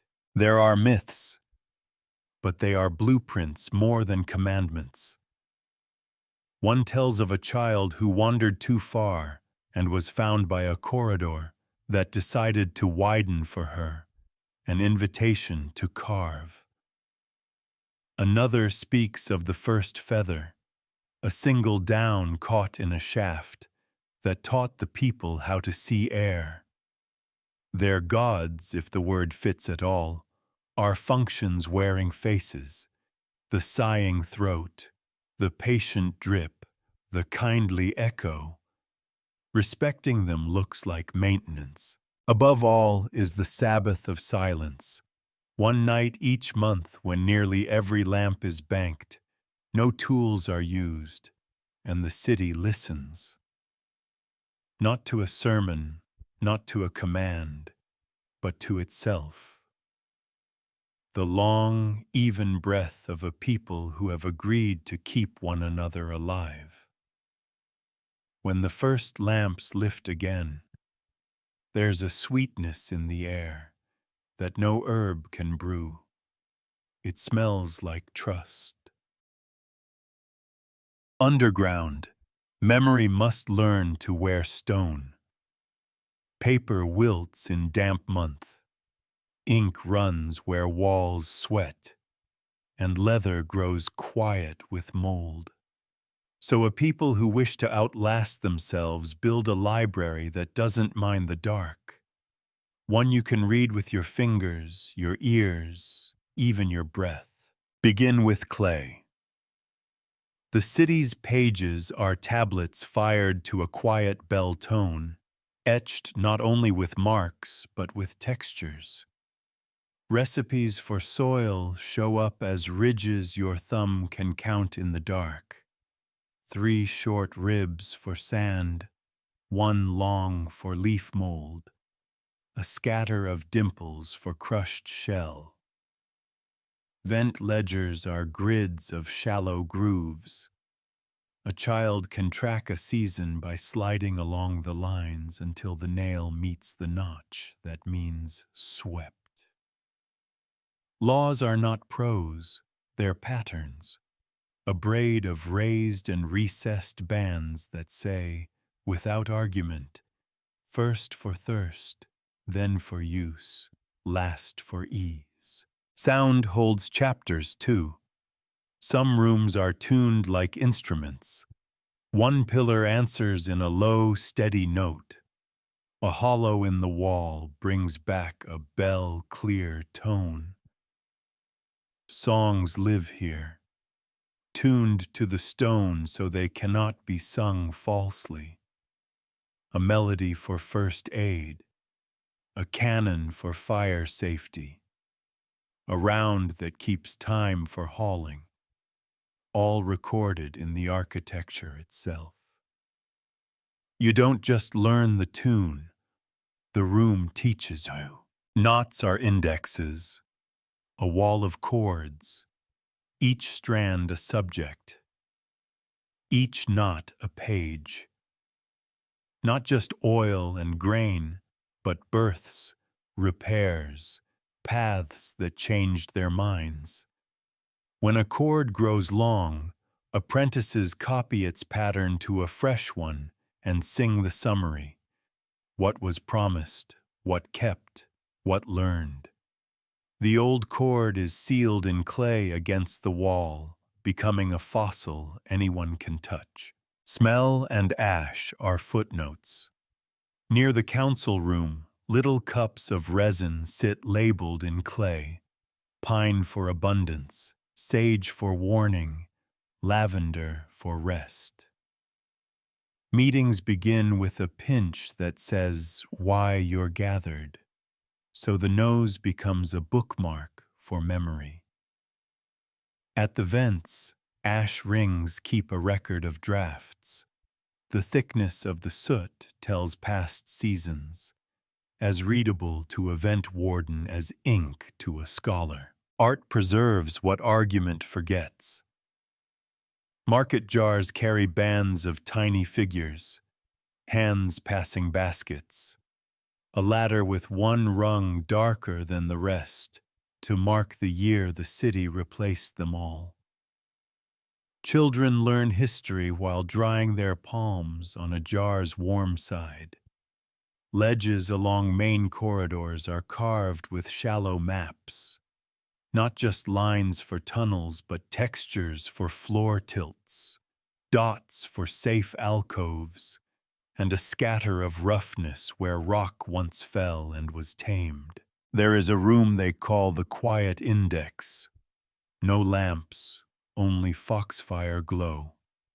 Inside are objects that anchor stories, the first feather that taught them to read air, a wedge of stone from the day the old gallery sighed and settled but did not break, a lamp with a lip pinched wrong, kept as a warning and a kindness. Nothing is labeled, yet everything is named when an elder's hand lifts it and the room answers with breath. Above all, the library is a practice. Once each dry season, knowledge is walked, recited along the corridors it describes, sung in the halls that will use it, felt on the walls that remember it. In a city without books, the archive is the body of the place itself, and every step is a page turning. No city is an island, not even when the ceiling is stone. In time, the underworld teaches a bolder lesson, that safety deepens when neighbors can find one another without asking the sky for permission. So the people carve roads, not avenues for wheels, but corridors that move breath, news, and kindness from one hidden hearth to the next.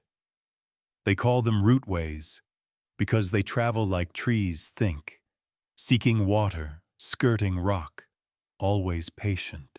Rootways begin as rescues. A famine above pushes trade thin. A rockfall closes a mouth for a season. The council sends scouts with drums and chalk, searching for distant drafts. They listen more than they strike. A faint, cool thread of air is followed like a rumor. Marks bloom on the wall. 3 dots for water heard, a slanted dash for hollowness beyond, a circle when sound returns from far ahead with a bright, bell-like ring. When a path proves loyal, its first name is sung in the market hall, so everyone can carry it on their tongue. Wayfinding here has its own grammar.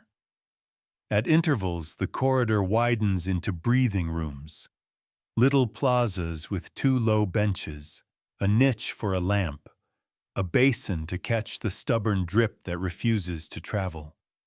Each breathing room holds a small archive, a clay panel with textures that record who passed, when, and why. You read it with your hands the way a surface traveler might read stars.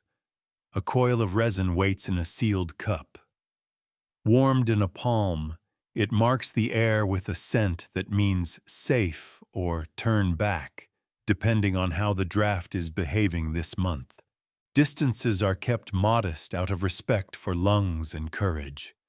A day's walk, a night's rest, then another day to reach the next people. Between cities, the earth's moods are negotiated with carpentry and rope. Footbridges over chasms where old rivers once forgot themselves. Gentle stairs where slopes run too hard. Railings braided from fiber that tightens against damp. In dangerous stretches, alcoves bloom every dozen paces, little commas in the sentence of the road where a traveler can catch breath or leave a lamp for someone they'll never meet. The messenger guild grows into a profession with its own oaths. Couriers travel in pairs, one for memory, one for wrists and knees. Their packs hold knots for agreements, sealed clay slates for words that shouldn't be trusted to echo, herb bundles for trading, a spoon to test water's honesty, a length of quiet cloth to calm a flickering lamp in a tricky draft. When they arrive at another city's door, they pause at the threshold and match the host's rhythm on a drum. 3 slow, 1 quick, because respect begins with acoustics. Trade along the rootways is gentle and precise. No caravan's thunder, wealth walks. A new lamp lip travels farther than meat. A better vent baffle buys more gratitude than salt. Stories are the most valuable cargo. A lullaby that tames a child's fear of the damp month can cross 3 settlements in a single season, changing shape slightly the way a river rounds a stone, and returning one day in a tune that fits your hall better than the version you sent. Conflicts do come, over a pool that belongs to both, over stone that whispers collapse if anyone digs deeper. The remedy is a neutral hall, tuned to fairness, halfway along the rootway, where stewards sit at one height, lamps burn in a ring, and each side speaks until the echo returns their meaning intact. Then the work calendar is braided. 3 days for you, 3 for us, 1 for rest and repairs. The rootway itself remembers the compromise in a new texture cut into the wall, so travelers know they're walking through an agreement, not just a tunnel. In time, the map under the map appears, a lattice of breathing roads that lets a people be bigger than any one chamber. If the sky ever forgets its mercy, the underground will not. It has neighbors and a way to reach them. A people who live inside stone learn to accept that their house is alive. The earth does not sit. It breathes. It swells after rain, sighs in heat, settles when the cold month tightens its grip. And sometimes, without malice, without warning, it turns in its sleep. Underground, preparedness is not fear dressed as busyness. It's affection for a host whose moods you intend to honor. The first signs are small. A vent that usually sings goes quiet. A familiar drip misses a beat. Dust gathers in a place that's always been too proud to hold it. Apprentices are trained to notice these betrayals of habit, the way a nurse hears a new note in a patient's breath. A bundle of white cloths hangs on every doorway. When one is lifted and tied, it means listen, not panic. The city leans into hush as easily as a body leans into a chair. When the earth does shrug, the choreography arrives like muscle memory. Lamps are lowered to protect wicks. Doors are opened, not for escape, but to let air choose its safest path. Children know the nearest waiting alcove, the little comma in the corridor, where a back can rest against a faithful curve of stone. In market halls, drums mark a gentle, steady beat, not alarm, but cadence for walking, a reminder to keep feet honest and hands ready. There are teams who rehearse for this. The bracekeepers carry wedges of wood polished by 100 drills. They know which pillar can take a shoulder, where a crack asks for silence, and where it asks for song. The lumen ward keeps a basket of wide-lipped lamps whose smoke speaks plainly about drafts gone wrong. The unjammers wear soft leather and patience. They loosen pebbles from steps and lift fallen baskets with a calm that teaches everyone around them how to breathe again. Flood is a different kind of turning. In the damp month, a long rain above can thread itself into the city's throat. The water keepers walk with spoons, dipping from new rivulets to taste their temper.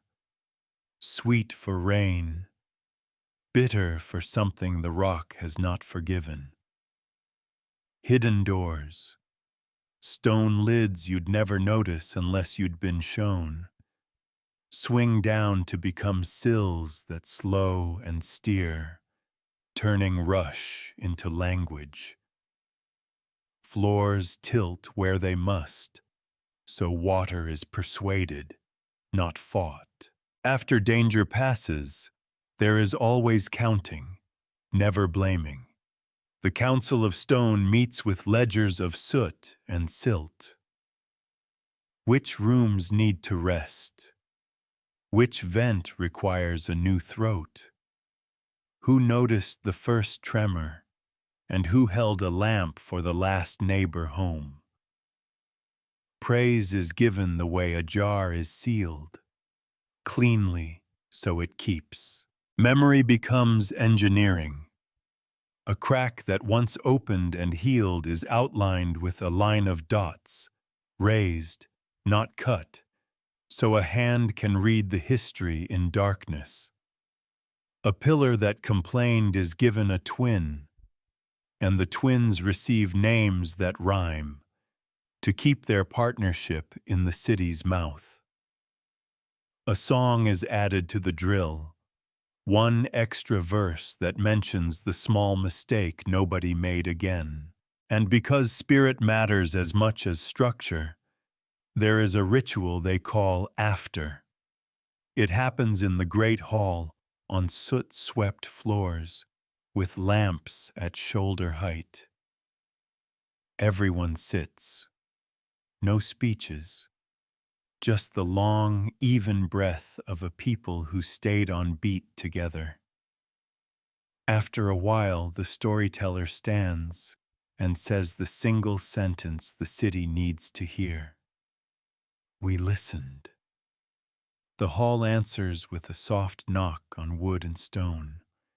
Then tools are hung, children are carried, and life resumes its slow, competent music. Underground, safety isn't a fortress. It's a friendship with a living house. You don't conquer a host like that. You learn its lullabies and you sing back. A people lasts not only because it works well, but because it plays well. Because joy keeps the joints from rusting and the mind from folding in on itself. Underground, play is a workshop for courage, and feasts are textbooks bound in bread. Children invent games that smuggle in wisdom.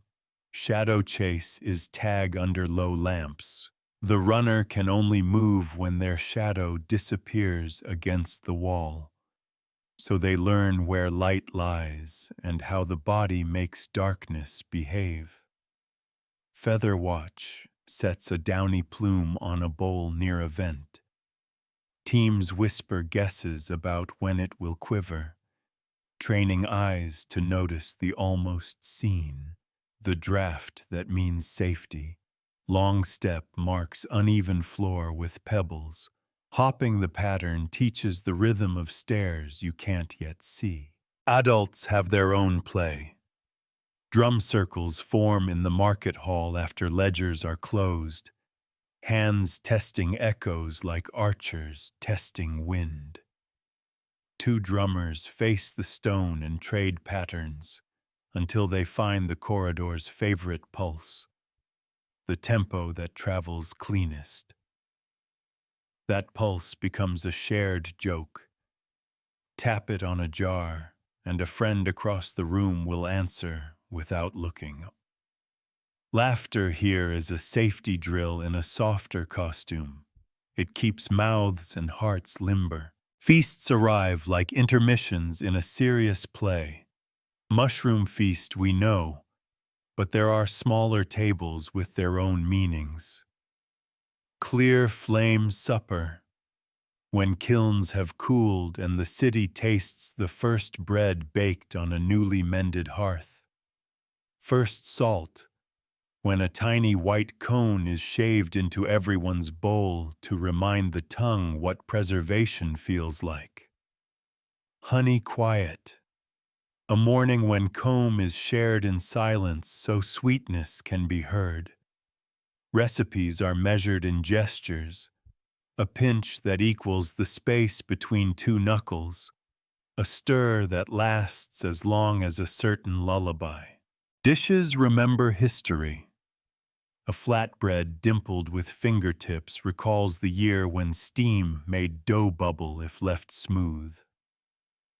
A stew served in wide bowls honors the time a corridor's floor tilted and wide bowls saved more than one lap. Even the cups speak. The smallest go to those who have worked hardest at the mouths that week, so hands that face the wind are warmed first. You can read the city's past by what it puts on the table and how it passes it. Courtship hides among these rituals. Lovers trade tasks during feast prep. One tends a lamp while the other salts water, learning whether their rhythms braid or bump. Old couples take the seats with the softest acoustics so they can hear without leaning, and children circulate with jars, learning that service is a kind of play that makes the room brighter. Stories enter like spice. Between courses, the storyteller drops a shard of memory. The year the feather taught a new vent to breathe. The night a child counted drips and predicted the flush that fed everyone. No sermon, only seasoning.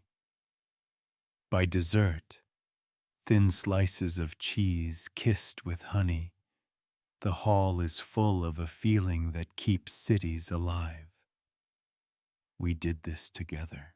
And when the lamps lower, one game remains for the walk home. Find the breath. Pairs stroll in quiet, stopping where a corridor sighs just a little differently than last week. They stand, hands open, honoring the living house that holds them. It looks like play. It sounds like worship. It works like maintenance. If the first true civilization lived under stone, what traces would still be listening for us? Not grand palaces or soaring walls, they belong to the sun. Underground, endurance leaves quieter evidence, the kind you can mistake for geology unless you slow your breathing and let your fingers read. Start with shape.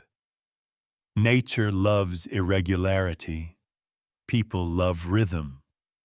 A wild cave sprawls, but a lived-in one edits.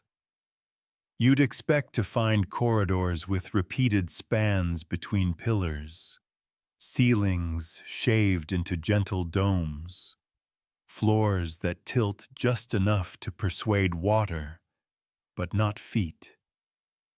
A surveyor's line might whisper across centuries in the even cadence of alcoves.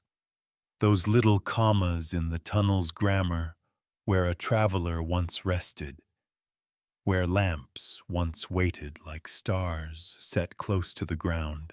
Then texture. Tools sign their work. Stone bitten by fire and water feels different from stone taught by chisels, even humble ones. Along old walls you might feel parallel striations like the grain of wood. Patient scrapes in one direction, never random, never frantic. At turns, the inside edge will be rounded more than the outside, a kindness to shoulders that brushed by 1,000 nights in a row. Where safety mattered, ledges carry small rows of raised dots to warn a tired foot that a step is coming. These are decorations that prevent accidents, art with a job. Air leaves archives, too. Vents carve themselves in time, but a city that needed breath would have tuned them. Look for shafts that narrow, then widen, a throat that learns to sing. Around their mouths, soot halos sometimes keep a record of flow, the rings thickening in seasons when smoke was stubborn, thinning when drafts were loyal. Even if the soot is gone, mineral stains can remember where ash once wrote circles on the stone. Water remembers policy. A lived space will steer it with purpose. Shallow gutters cut into floor edges. Basins shaped to let silt settle before overflow slips away. In corners you might find pebbles arranged strangely, not as offering or play, but as little filters where a drip needed gentling.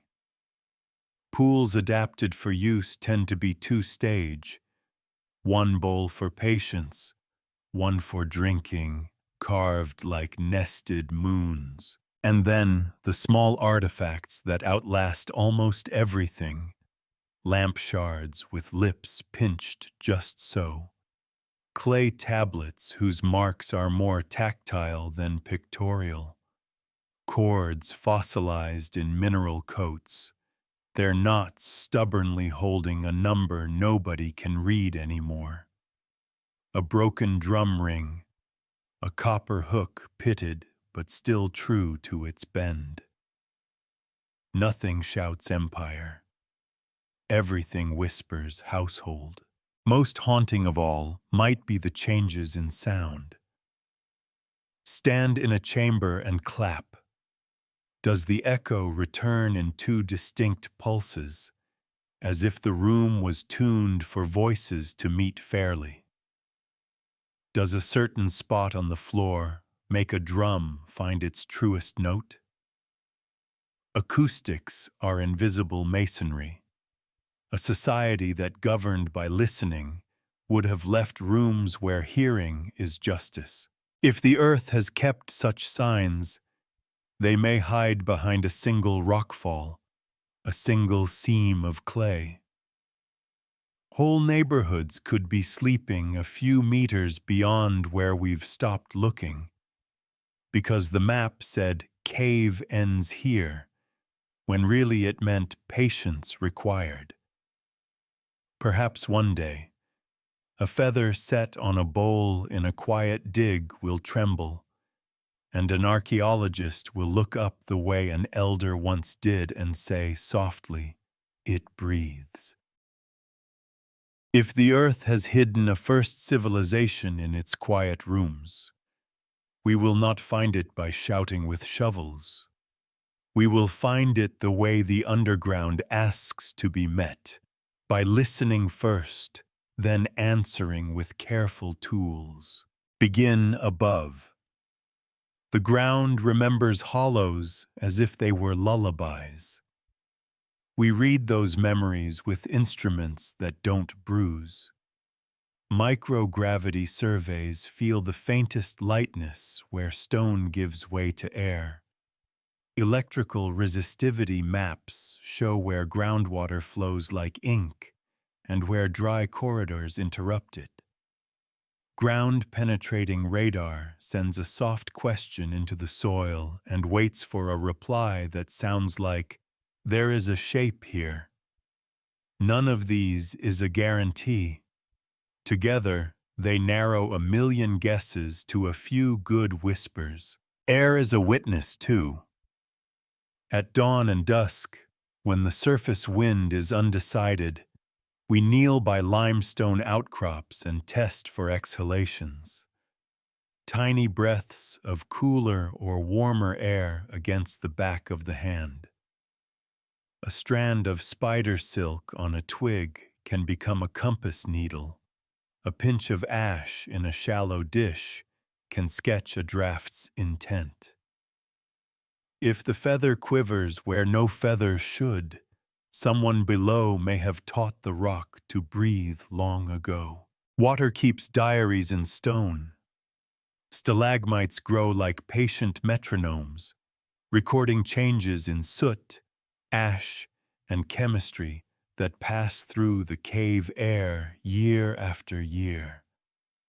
A band of darker crystal deep inside could be the fingerprint of centuries of lamp smoke.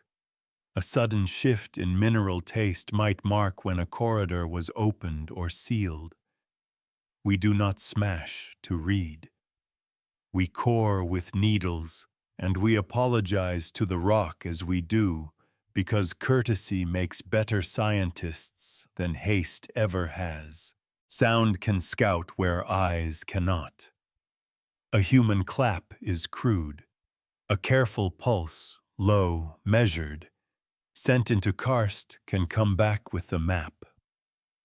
In some places, we can listen for the room that answers in 2 pulses. The fairness-tuned hall that a council might once have chosen. Acoustics are architecture wearing invisibility. If we hear justice in a chamber, we should ask who taught it to speak that way. Life leaves traces farther than bones. Cave microbes adapt to routine heat, smoke, and breath. Their communities shift when a place becomes a kitchen, a market, a nursery. Swabs taken with reverence can tell whether a chamber once hosted the warmth of meals or the hush of sleep. A thread of ancient pollen in a crack near a shaft could confess that mirrors once borrowed daylight here to coax leaves from soil. And finally, there are the small human fossils that outlast empires. A lamp lip pinched the same way 1,000 times. Scrape marks that run in one patient direction. A row of thumb-sized dots on the edge of a step where a tired foot needed warning. We do not need a throne to prove a people lived well. We need a pattern that held. If we go looking, we must take more than equipment. We must take manners. Ask permission of the stone, return what we borrow, leave air and water as honest as we found them. If the first civilization is sleeping, it deserves to wake to a gentler world than the one that sent it underground. If an underground civilization once kept faith with breath, water, and warmth, why did its lamps go dark? Disappearance does not always mean disaster. Often it means change learned a gentler name. Start with the earth's long moods. A vent that had sung for centuries might have lost its voice as rock swelled and settled. One by one, feathers stopped quivering, soot halos thickened, coughs rose in kitchens that once breathed clean. The council, loving caution more than pride, could have read the signs and decided on a slow migration. First the nurseries, then the markets, finally the workrooms whose echoes had held so many songs. Lamps would not have been snuffed in panic. They would have been lowered the way you bank a fire you intend to carry elsewhere. Water can write departures, too. A faithful drip may thin to nothing. A pool may grow brackish as a seam upstream changes its mind. Mushroom rooms tire. Root beds lose their sweetness. When the pantry begins to argue with the calendar, wise people listen. They send more ambassadors to the sky, spending longer seasons learning wind and soil, testing which crops can be coaxed without stone's help. Home becomes a braided rope. Some rooms below, some huts above. Then, when the balance tips, more sky than ceiling. Sometimes it is abundance that dissolves boundaries. Trade along the rootways grows rich. The surface partners become friends, then kin. A child born to the stair chooses open air for their craft and returns only for quiet index nights. Another marries a beekeeper and learns to hear hives the way their grandmother once heard vents. The city does not die. It blooms in unfamiliar light, its customs walking into fields and villages until the underworld's wisdom is everywhere and nowhere at once. There are harder endings, yes. A tremor that stitched a crack too deep for patience. A flood that refused all the old persuading and took the lower halls in a single stubborn night. Yet even then, the culture would have answered with choreography, not chaos. A known route, a counted pace, a roll call by drumbeat in a neutral hall above. Grief would be measured and mended with work. Memory, sealed in clay, carried out in baskets. However they ended, departures leave kindness behind. Shafts are closed with stones that can be moved again. A last tablet is left at an easy height, etched with textures any stranger can read. Air once here, water once here, safe alcove beyond. The final market day is held in a wide stair, where sunlight and lamplight meet and do not quarrel. People eat bread that remembers bowls, honey that remembers bees, and they pass a lamp from hand to hand until the youngest palms can keep it steady. Then the doors are lowered, not slammed. The house is thanked. A feather is set on the bowl one last time. If it stirs, someone smiles. If it does not, someone says, "Rest," and means it. For a while, the world above keeps the underworld's rituals without saying their names. Clear flame days become spring cleanings. Balanced night becomes bookkeeping that doesn't make your throat tight. Vent songs turn into warm-up scales in guild halls with windows. The old city survives as behavior. If we cannot find their rooms, perhaps it is because we live in them, translated into daylight. If the underworld quietly ended by becoming us, what habits did it smuggle into daylight and change into culture so ordinary we barely notice we're still underground at heart? Begin with breath. Modern buildings that feel good to be in are the ones that listen to air. Cross breezes that behave like tuned vents. Stairwells that pull warmth upward without scolding. Windows that open in two stages like baffles. We praise architects for natural ventilation, but the phrase is an old rite wearing fresh clothes. First for breath, then for comfort, last for indulgence. We like rooms where candles don't struggle, where conversation floats and settles the way a corridor used to teach it. Next, sound. Courthouses, council chambers, classrooms that truly serve us are tuned for fairness, not grandeur. A whisper can travel cleanly. A shout can't bully. We test auditoriums with claps without knowing why it feels correct to do so. We're checking for justice written in echo, the same instinct that once chose the Council of Stone's room by ear. Ritual survives as routine. Spring cleanings, fire drill days, pantry audits, neighborhood fix-it weekends.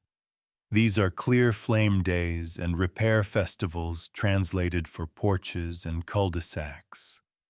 We hang calendars to make time visible because shafts of borrowed daylight once made it tactile. We eat together on certain nights not to impress a sky, but to keep metabolism and mood braided. Health advice that works. Steady light, meal times shared, sleep guarded, would have sounded like common sense to a people who counted wicks and drips. Economy too remembers. Co-ops, tool libraries, buy-nothing groups, time banks. Their ledgers are digital cords with long and short knots. Promises made visible so trust can scale without fraying. The best markets, whether farmers' stalls or quiet forums online, hum at the tempo of the old hall, predictable, warm, tuned to reciprocity over spectacle. Safety hides in design details, tactile paving at crosswalks, textured railings near stairs, gentle floor tilts toward drains, night lights marking paths, decorations with jobs. We call it universal design. They called it kindness to tired feet. In emergencies, the practices that save us are choreography, not heroics. Lower the lights, open the doors, check the nearest neighbor, walk the known route in a known rhythm. Drill becomes lullaby again. Governance is most alive when it rotates stewardship and counts in public.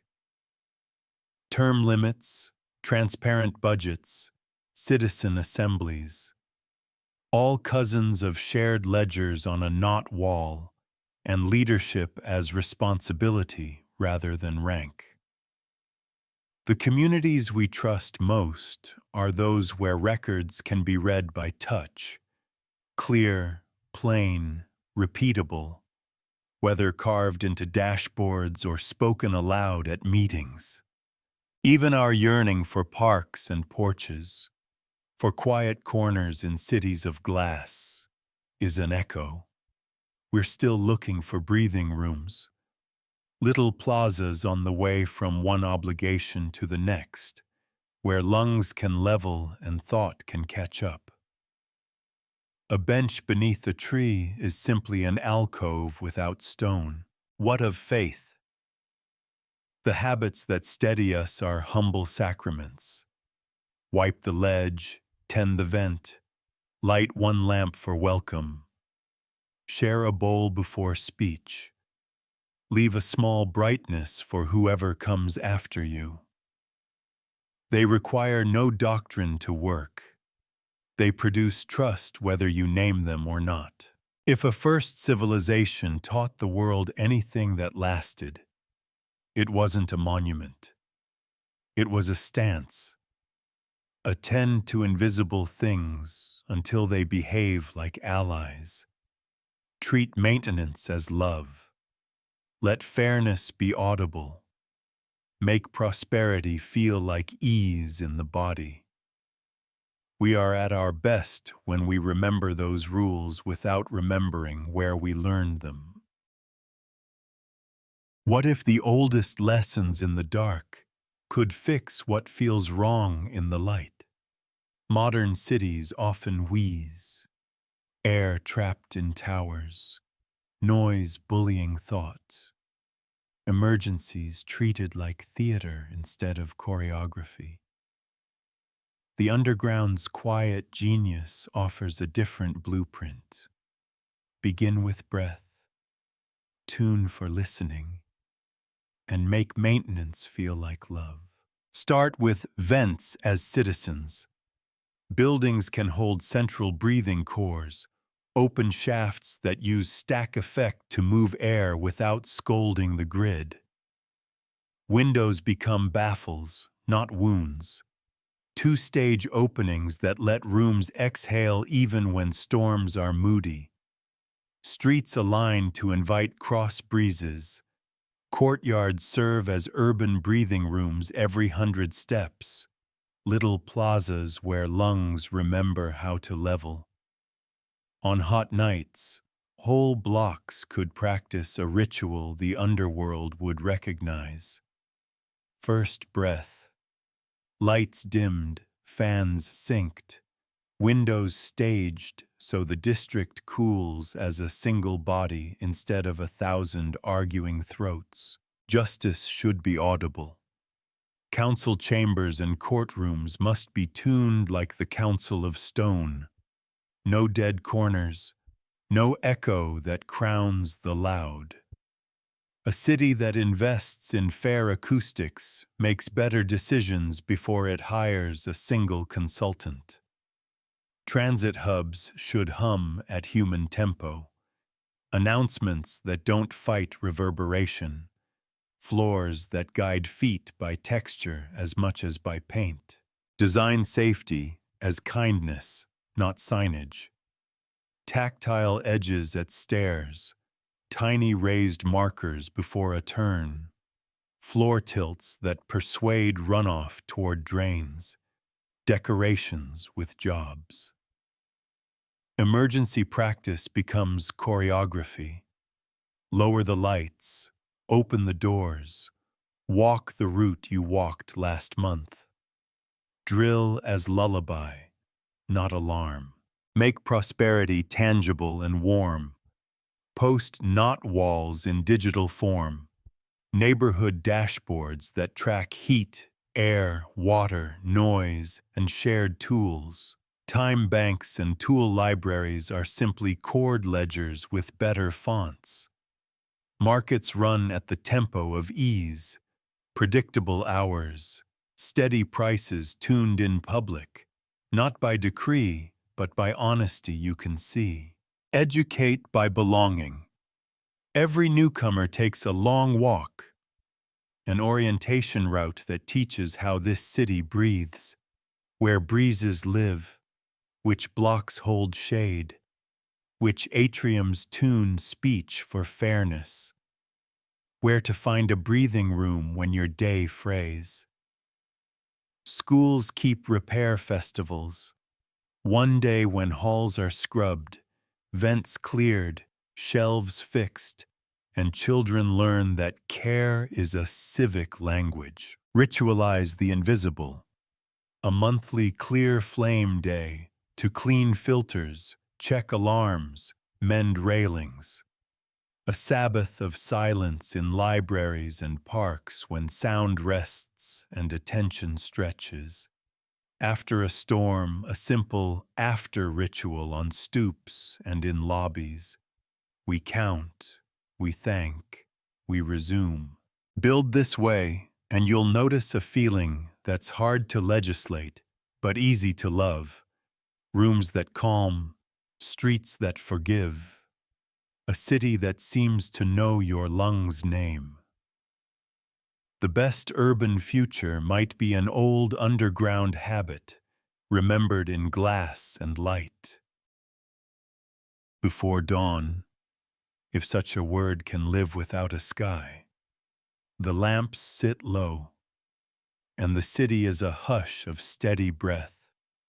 Leo, an apprentice of the vents, wakes to the soft scrape of his mother's palm along the ledge by their door. She leaves a single grain of salt on the shelf. A small vow. Today we will keep what keeps us. He ties his hair back, lifts the household lamp, and tips it once toward the corridor so the wick remembers its job. Outside, the feather at the corner bowl trembles. Good. The shaft is breathing. He notes the quiver in the ledger of his mind, the way elders taught. Not as numbers yet, but as feeling. Breakfast is warm water kissed with honey, and a heel of bread pressed last night against the kiln's fading ribs. The market hall stirs at the far edge of hearing, two drums trading a pulse until they find the day's tempo. Today's is a patient heartbeat. Leo smiles. Patience means work will finish in a straight line. He meets Mara, his steward, at the first vent. "Read it," she says, neither stern nor soft. Leo sets a pinch of ash around the lip. The ring darkens unevenly. He lowers his face, feels the warmth, hears the whisper. "It's leaning toward the kitchen," he says. "Open the baffle by the stair, 2 hands wide." Mara nods. 3 at midday. The stew will fog the hall. They walk. At each throat the city clears. They leave a small mark, raised dots for done, a slanted groove for check again at noon. In a breathing room between corridors, 2 elders are teaching "Find the breath" to children barely taller than the benches. Tiny palms out, eyes closed, smiles rising when the cool draft finds their wrists. Leo hears his own childhood at that corner and feels the day settle into kindness. Mid-morning, the mushroom room is a hymn of caps. The keepers barter for an extra lamp hour if the vents will hold steady. Leo trades a promise measured in knots he'll tie at council tonight. In the craft alcove nearby, a potter tests a new lamp lip that bends smoke more obediently. "Bring me your worst vent," she laughs, "and I'll teach it manners." At noon, market. The string of beads on the wall shifts 1 notch for oil, back a half notch for roots. Prices breathe with the room. Leo counts wicks with the fire circle, then eats stew with Mara on the steps where acoustics are gentle. A story drifts over their bowls. Once the feather did not move, and the city lowered every lamp to teach the shaft to sing again. "Maintenance as love," Mara says, as if it's a proverb. It is. Afternoon drills. The bracekeeper's wedges. The unjammer's calm hands. Leo holds a wide-lipped lamp over a threshold and watches smoke write truth on stone. He tunes his ear to the corridor's fairness, then walks the long walk route for newcomers, whispering the carved marks so they will remember with their fingers later. Evening folds in. The Sabbath of silence is 2 nights away. Already voices practice being gentle. Leo returns home along a path dotted by foxfire glow. At his door, the small salt grain is gone, spent in soup perhaps, or folded into a joke. He adds another. Inside, his mother has left the lamp low and a bowl of water warm. He sleeps to the city's even breath and dreams of a feather quivering just so. Here, at the edge of our long walk, let's set the lantern down and listen.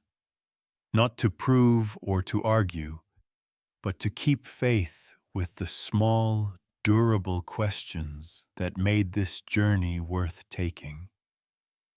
What if the first true civilization learned to live by attending to invisible things? Breath, warmth, echo, patience, and then taught the rest of us by quietly becoming our habits. When you put your ear to the ground, you don't hear a speech.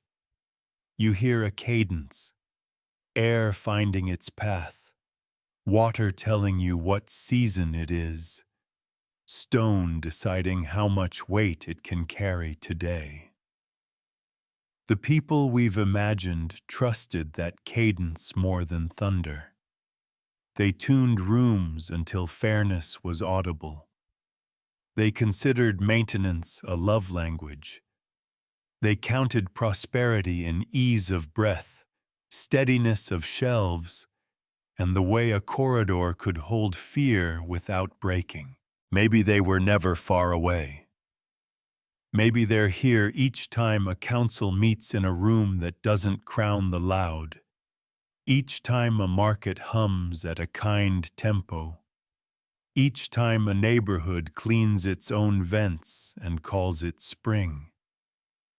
Maybe they are the reason you lower your voice near sleeping children and raise one lamp in a window for someone who's late. Culture is a lantern passed hand to hand.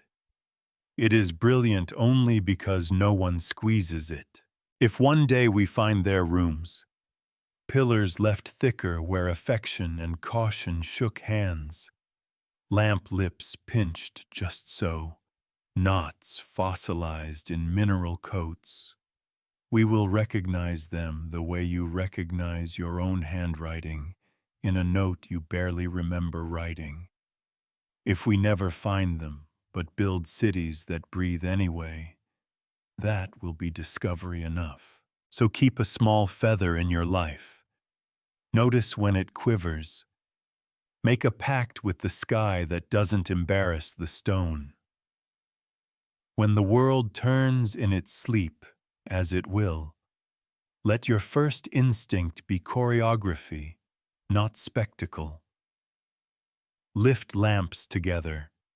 Speak where the echo is fair. Treat repair like a festival. Teach what you know with stories that can be sung in the dark and remembered when the lights return. And when you're tired, find a breathing room, on a staircase landing, under a tree, in the quiet corner of a kitchen at night. Sit. Let air be a citizen again. Listen for the old city that never really left, the one that taught us to measure power in generosity, and time in shared rituals, and love in the confidence of a roof that will not fall. If you hear something steady there, something like a heartbeat keeping time for more than one pair of lungs, don't be surprised. Civilization has always sounded like that.